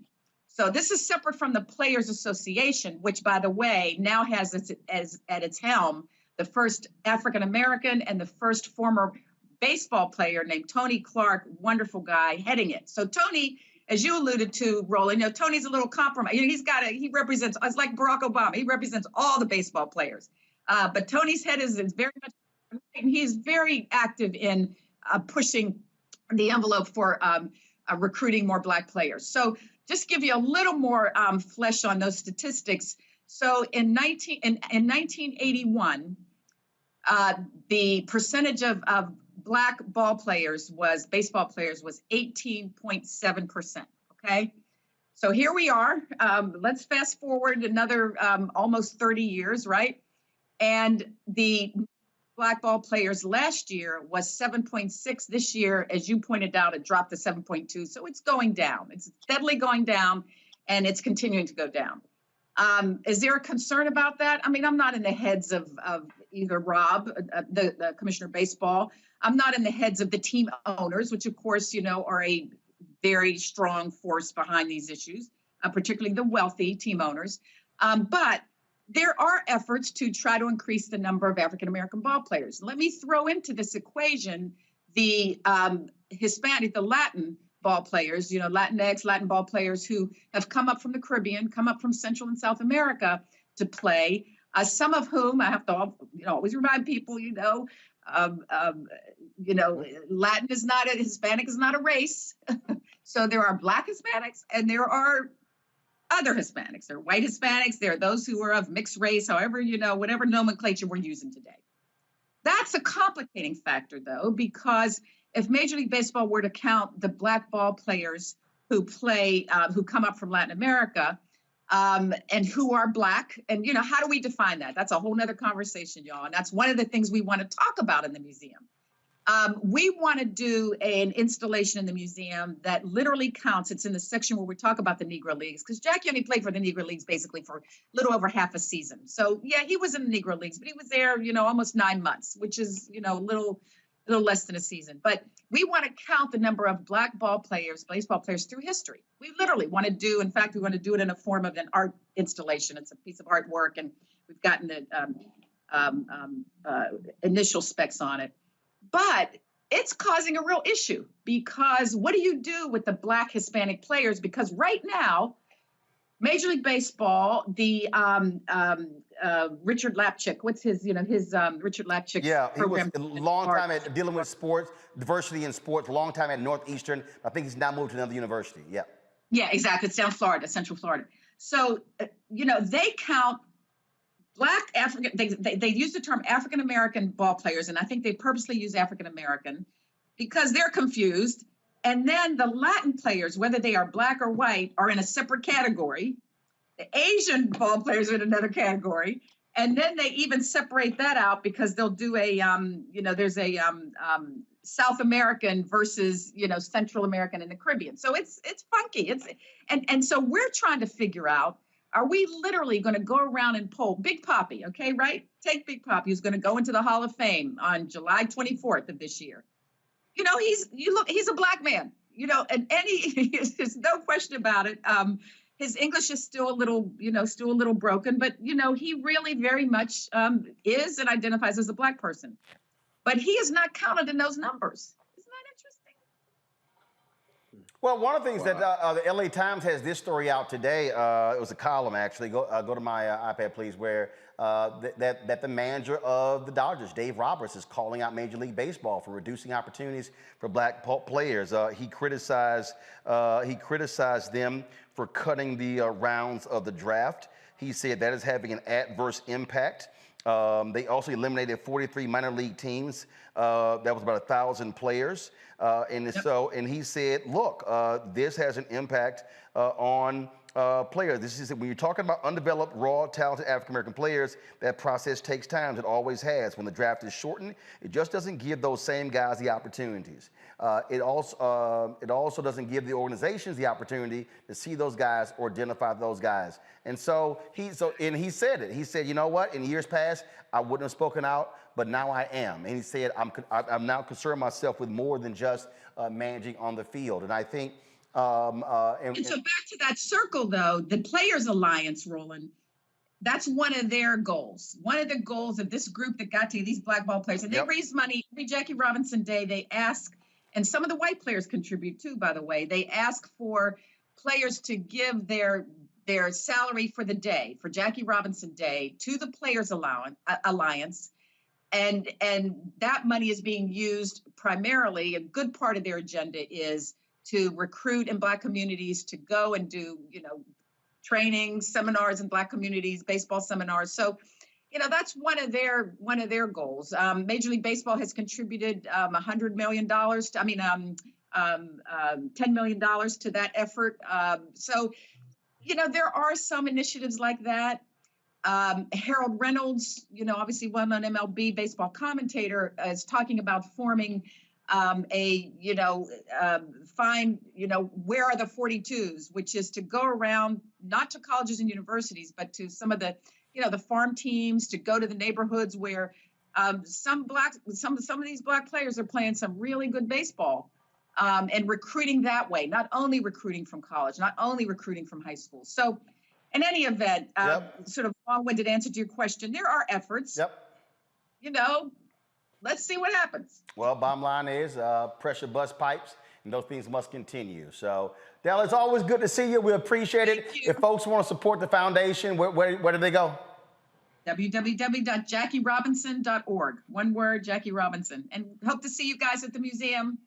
Well, first of all, we will be there. Our cameras will be there. And, of course, you know, Stephen A. Smith is going to do, Stephen A. Going to broadcast live from the museum that day. They're going to string it live. ESPN's going to string it live. So if you can't make it to the opening. Oh, no. Well, first of all, remember, I own this, so I can stream it too.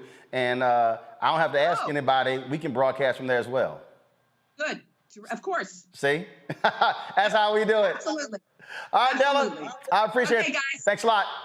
Thank you very much. All right. Have a good one. Folks, going to a break. When we come back, remember that white Republican in Virginia mad at Phyllis Randle and the Deltas? He has apologized. Ooh, can't wait to hear my panel talk about that. You're watching Roland Martin Unfiltered right here on the Black Star Network on Jackie Robinson Day. YouTube folks, y'all hit that like button. We should be at 1,000 by now. Facebook, hit the like and share button as well. I'll be right back. On the next A Balanced Life, the Bible says that the spirit is willing, but the flesh is weak.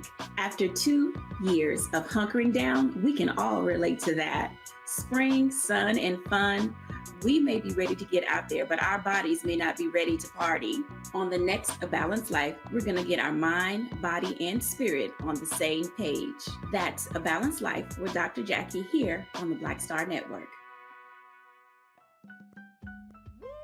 We're all impacted by the culture, whether we know it or not. From politics to music and entertainment, it's a huge part of our lives, and we're going to talk about it every day right here on The Culture with me, Faraji Muhammad, only on the Black Star Network. Hey, I'm Deion Cole from Black.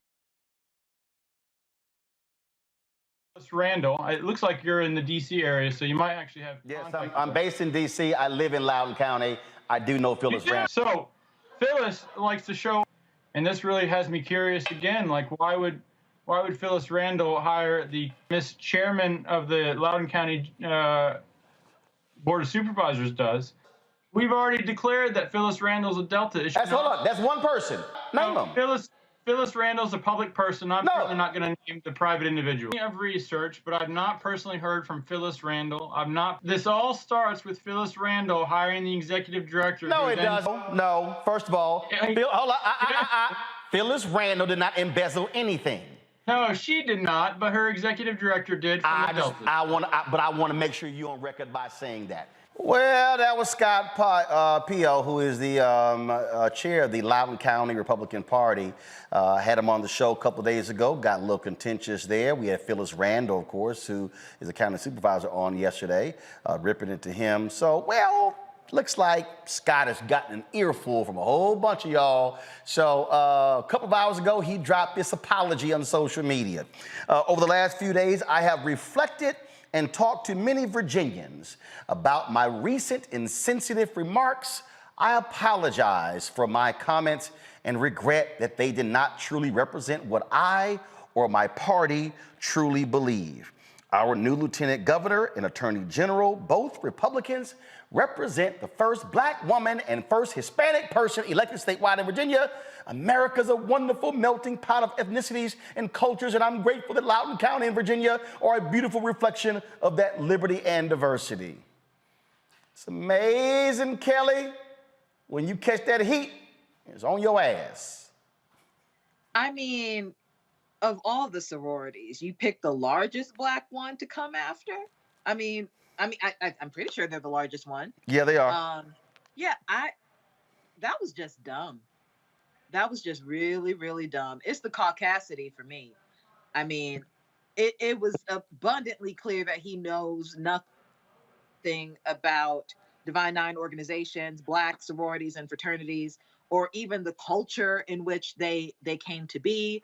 I'm not Greek personally, but going to an HBCU and having God knows how many friends, family, aunts, uncles who are in these respective organizations, I can't imagine disparaging them on the level that this man did with gumption.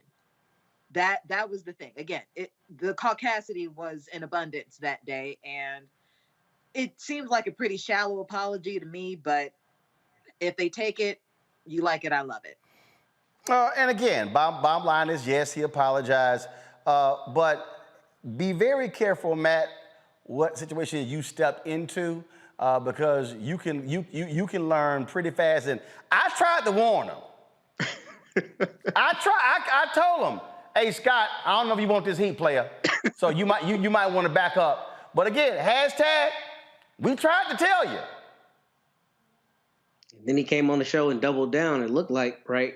And people outside of the show got after him. So I don't have anything to add beyond, I'm a Howard man, and I've seen Deltas, obviously Alpha Chapter Deltas, do such amazing things. I worked for a Delta member of Congress when I was in college. So I don't know what he was thinking, but I'm glad he got that clap back, because as Kelly said, the caucasity of it is just absurd. See, I'm glad that they came at him. See, I think what happened, Michael, I think he had some black Republicans who said, say, dog, what you doing? You do not want these folks bringing that heat to the polls. Man, leave them people alone. They're going to be whooping some behind in the midterms. Well, he should have talked to those black Republicans before he put that dumbass tweet out, okay? So I watched, on your YouTube channel, Roland, I watched about 20 minutes of that interview. I had to stop because I said, he's just ridiculous. So when he said that Vice President Kamala Harris was a Delta, I said, that's your ass right there. They're coming after you. So that's when he said that, I said, oh, you know nothing about the Divine Nine. You know nothing about Vice President Kamala Harris. See, this is all you dumbass white Republicans. You need to look at this example, and this is what happens when you mess with black women, okay? And you have no clue what you're talking about. So I knew it was going to happen. I knew it was going to happen, and I'm glad. And they need to make sure they vote as many Republicans out of office in 2022 as we can.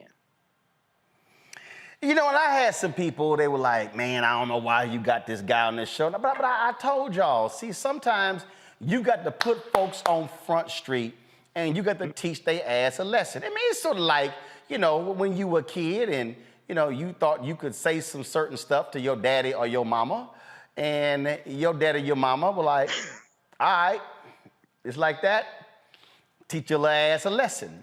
And then next thing you know, you were involved in some long, intensive labor because you decided to get smart. Well, that's my whole deal. I'm gonna sit here and just like smack your ass around and make you look foolish because you didn't decide to call somebody ahead of time. First of all, y'all pull a photo up. First, here's how dumb he was.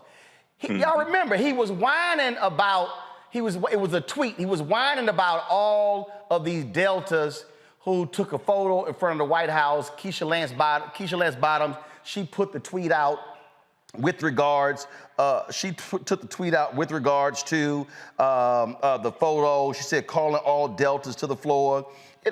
And these folks sitting here, and again, he's sitting here all hot and bothered. And I'm like, man, what is wrong with you, dog? Y'all, see, y'all a little slow. I'm moving fast. Here we go. Boom, hit the photo. Okay, here it is. Now, here's the deal. You got that many black women in a photo. Why you gonna try to question them black women? Scott, leave them the hell alone. It's too many of them. And that's a small little gathering right there. But when you don't know nothing about black culture, and he didn't know nothing about, they said they run, this fool don't even know what the phrase, we running this means. Yeah, run the yard. Yeah. I mean, right. I mean, now, Michael, you familiar when Alpha say we running the yard. I know you are. No, not at Wayne State they weren't when I was right. there. No, yeah, okay. Stiglitz was running the yard. Yeah. Yamaha chapter Ashanti Empire. It's always somebody who say, when I was there, okay. Right. But he didn't know the language. He talking about they throwing their signs up. I like, boy, like they were gang symbols. Like they were gang symbols.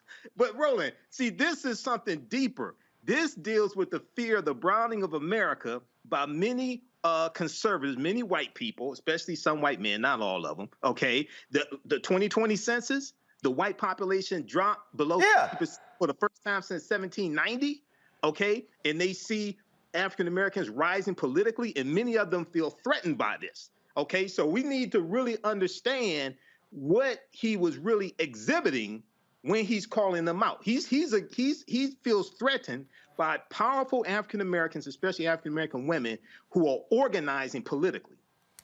That's it. I mean, but I keep telling folk, they need to understand what's going on here. It's white fear. It's driving them crazy, Kelly. And that's why, because in one of his tweets, he mentioned, are they the organization behind the push for equity and CRT in our schools? They can't handle this. I mean, again, he was just dumb. Like, I keep going over it and seeing the clips and looking at the picture, and I'm just like, just one of those women, if you came after just one of those women, like, all hell would have broken loose. But you came after the whole picture of women. Like, do you know how much power these women hold? Like, Delta Sigma Theta notwithstanding, who they are, congresswomen, executive directors, just connected on the Hill. Like, he better be glad he got a job. You know what I'm saying? Like, they got some power, and not because of some gang stuff and whatever he thought. It's because they work to get to where they are, and they know the system, and they also know how to navigate in that system. And when they see something like this man, who frankly doesn't belong in the system, who is a detriment to the system, I think they gave him grace by not rooting him out. Like, a lot of grace. So just after just one, like, I'm trying. Hey, Matt, I keep telling these what we're dealing with. We're dealing with people, because remember, he was talking about power, and they saying they're running this and running that. That's the fear.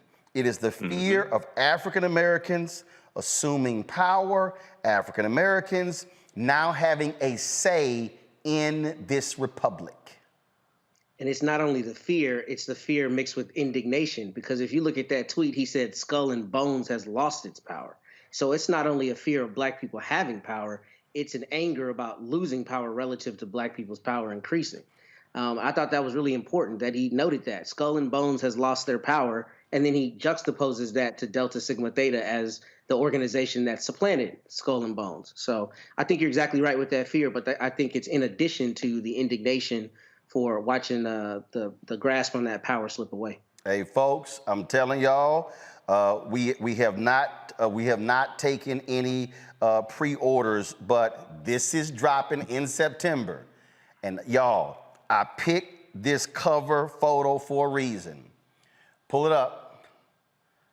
These are all those white folks who were out in front of, no, pull up on my television, please, thank you, who were out in front of the Capitol with their Trump signs and their Trump flags.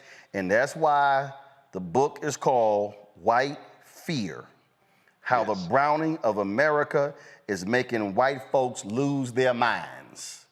That's dropping in September, and that's what this whole thing was about, this complaining about the power of these deltas. That's what's driving it. All right, y'all, going to a break. We come back. We're going to talk Education Matters right here on Roland Martin Unfiltered. Don't forget, the folks, to support us what we do. Download the Black Star Network app, all platforms, Apple phone, Android phone, Apple TV, Android TV, Roku, Amazon Fire, Xbox One, Samsung Smart TV. You also, of course, can join our Bring the Funk fan club. Every dollar you give goes to support what we do. You know that's critically important for us, folks.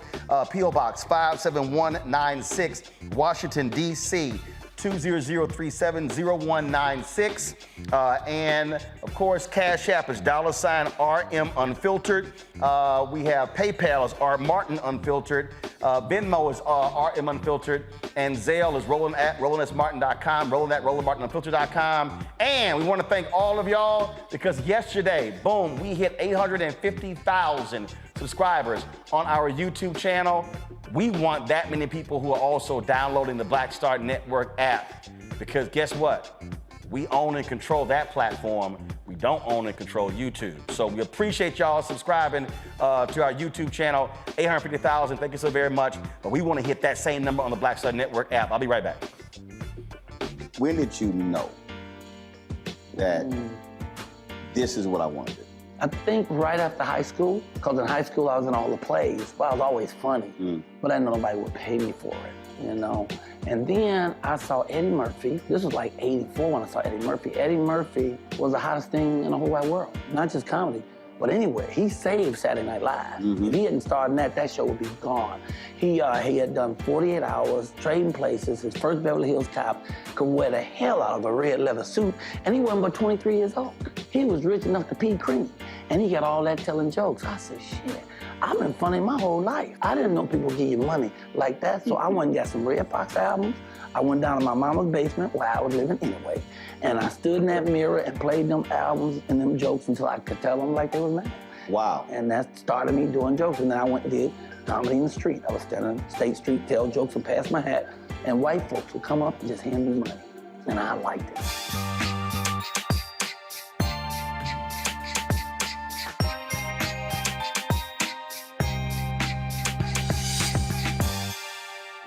This is Judge Mathis. What's going on, everybody? It's your boy, Mac Wiles, and you are watching Roland Martin Unfiltered.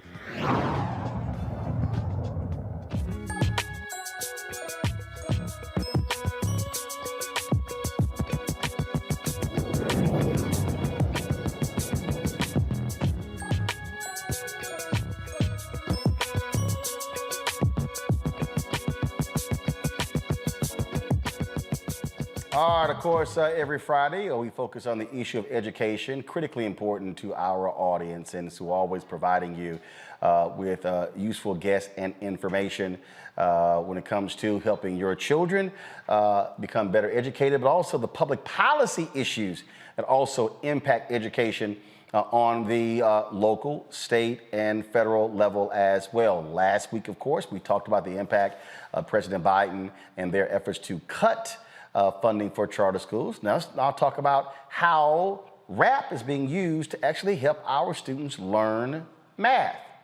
Math teacher in my native state of Texas found a different approach to help his students who are struggling to grasp tough math concepts. He utilizes rap music. Check out Thomas Mayfield. With the crew, West Side coming through, repping Como math, 5th grade is the truth. Learning decimal place values is super easy. So cold with my math, you can call me breezy. Class and track from debate, I can teach all day. Listen close, don't straight, I write numbers 3 ways. Word form, standard form, and expanding notation. Sing aloud if you're ready to impress the nation. Now let's break this thing down. Let's start with the tens, like a dime to a dollar. It's 1 out of 10. Then we move to the hundreds, 1 point out. Teaches at a Title I school in Fort Worth. He said he immediately saw results with his new method. He, of course, the rapper and educator joins us right now. So when you say you saw immediate results, how so? Thomas, can you hear me? Can you hear me?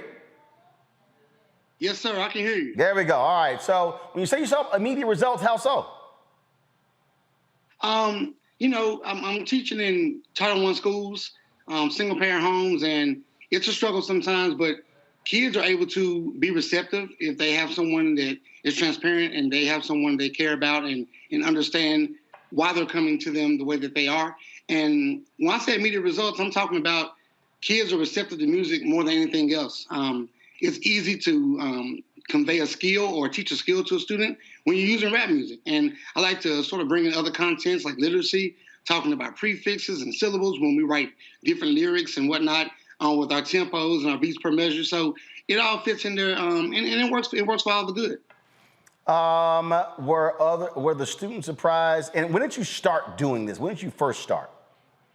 2007, I worked in 405 ISD, 405 Independent School District at M.I. Logan Elementary. And I decided to make a CD called Milk and Cookies. And I felt like, okay, let me go ahead and sort of take some rap songs that are current, take out the lingo, the inappropriate lingo, and appropriate vocabulary words and different phrases that still sound sort of cool to a fourth or fifth grader. And it just took off, man. There's that clip right there, some Como Elementary Leadership Academy at Como. Shout out to Mr. Buchanan and Mr. Valencia Rhymes and Mr. Farr. Our kids are awesome, and it just took off. They gravitated to it. They used it. I can see the kids doing assignments, starting to memorize and speak or rap the songs we had just previously learned while they're doing tests, and it's resonating with them. Now, did you have any fellow educators who said, Thomas, really, bruh, this ain't it?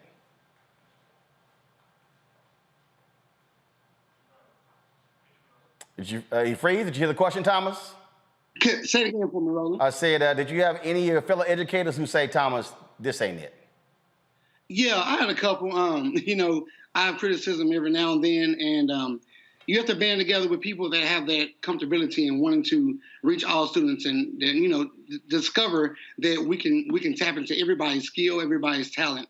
And a couple of colleagues, I sort of came up with that idea as far as the culturally responsive practices we want to implement in our schools. Sir Princeton Harden, my guy, Mr. Jeffrey Vinson, we all are sort of on the same wave. And, you just have to make sure that you show results. I think a lot of teachers are reluctant to change their mindset because they are often not able to see results, but results pay. I mean, and our test scores, wherever school, I've been at Sunrise, M.I. Logan, even Como, they've just taken off. I'm gonna go to questions in a second. Maybe if one of my teachers had done this, because I didn't know what the hell they were talking about in math class. I had no damn idea. Look, and I was straight. Look, I told my teachers, let me explain to some of y'all.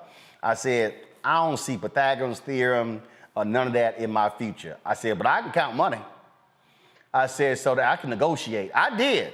Y'all think I'm lying. I was straight up honest.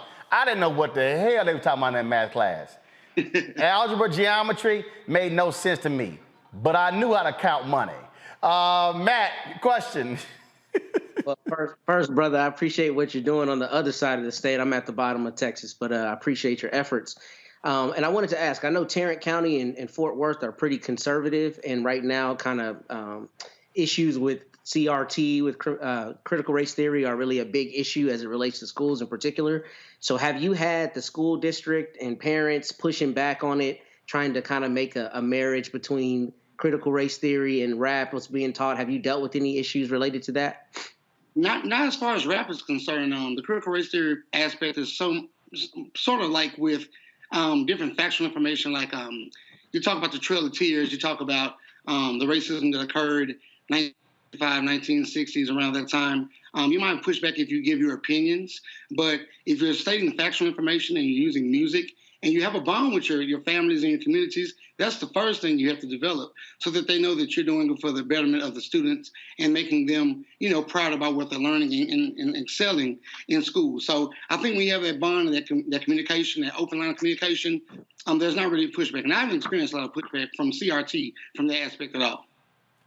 Good. Thank you.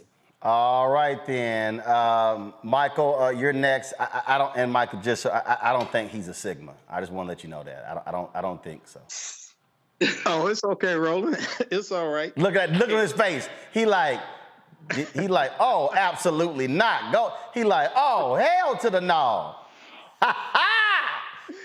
It's all right. It's all good, Roland. Hey, Thomas, this is something great that you're doing, and our children really love music and gravitate to it. So just curious, have any of the other teachers maybe started doing the same thing, maybe for science, maybe for other subjects? Because you can use this to teach different subjects as well if you have a creative teacher. Yeah, man. Hey, shout out to my guy, Sir Princeton Harden, repping the Ron Clarke Academy, Atlanta, GA. One of the best science teachers in America, hands down. He's a product of Fort Worth, great guy. Cool spirit. He's very current, very trendy. And we have to realize that, a lot of districts are looking at the charter schools and, hey, the charter schools are taking kids, this and that. but what are we doing to keep our kids? You know, we have to think outside the box. And I think that getting to where we can provide training for teachers to be more comfortable and you know, because everybody's not going to step in and do a 16-bar melody, you know, so I get it. But at the same time, being comfortable and giving yourself a shot for the kids, and again, the forefront should be for the kids. I mean, it shouldn't be a problem. And like I said, it's generated different buzz across the nation. I've been doing this since 07. Shout out to the ladies in Monroe. Look like he froze again for a second. Hopefully we'll get him right back. Thomas, you back?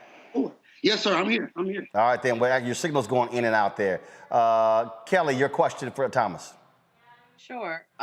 As someone who grew up around music, this is really exciting to me. How many, if any, rappers are you most inspired by that prompts you to make the music? And secondly, is there an album coming soon? Like how big and how far do you want this to go? Yes, great questions. I'm very inspired by conscious rap. J. Cole, shout out to K-Dot, Kendrick Lamar, of course, Common, and also new rap like you know, with Drake and some of the trendier melodies like Moneybagg Yo. I listen to all that. You know, I'm transparent with my kids and I let them know that, hey, listening to rap and putting it into a certain type of lyrical format is important. You know, we don't bring the inappropriate side into the classroom, but just them hearing the beat or the production, it just gets them riled up and they get engaged, more engaged in learning. And yes, in the fall, I'm planning on doing a short film I want to produce and write the entire soundtrack. I'm a writer outside of school, a songwriter as well. And as far as the album, not right now, but maybe in the future, in the springtime of 23, we'll check into something like that. Well, I'll end it with this here. You may not know this, but what you're doing is very similar to a sister who is the genesis, if you will, of KIP, the Charter School Network. Her name was Harriet Ball. Harriet Ball, she passed away 11 years ago of a heart attack at the age of 64, but it was Harriet Ball who was using music to teach her students. And one of the founders was a fellow teacher. He was across the hallway. You have the co-founders, Dave Levitt and Mike Feinberg, literally walked across the hallway and was trying to understand why these students were just singing and laughing and having fun.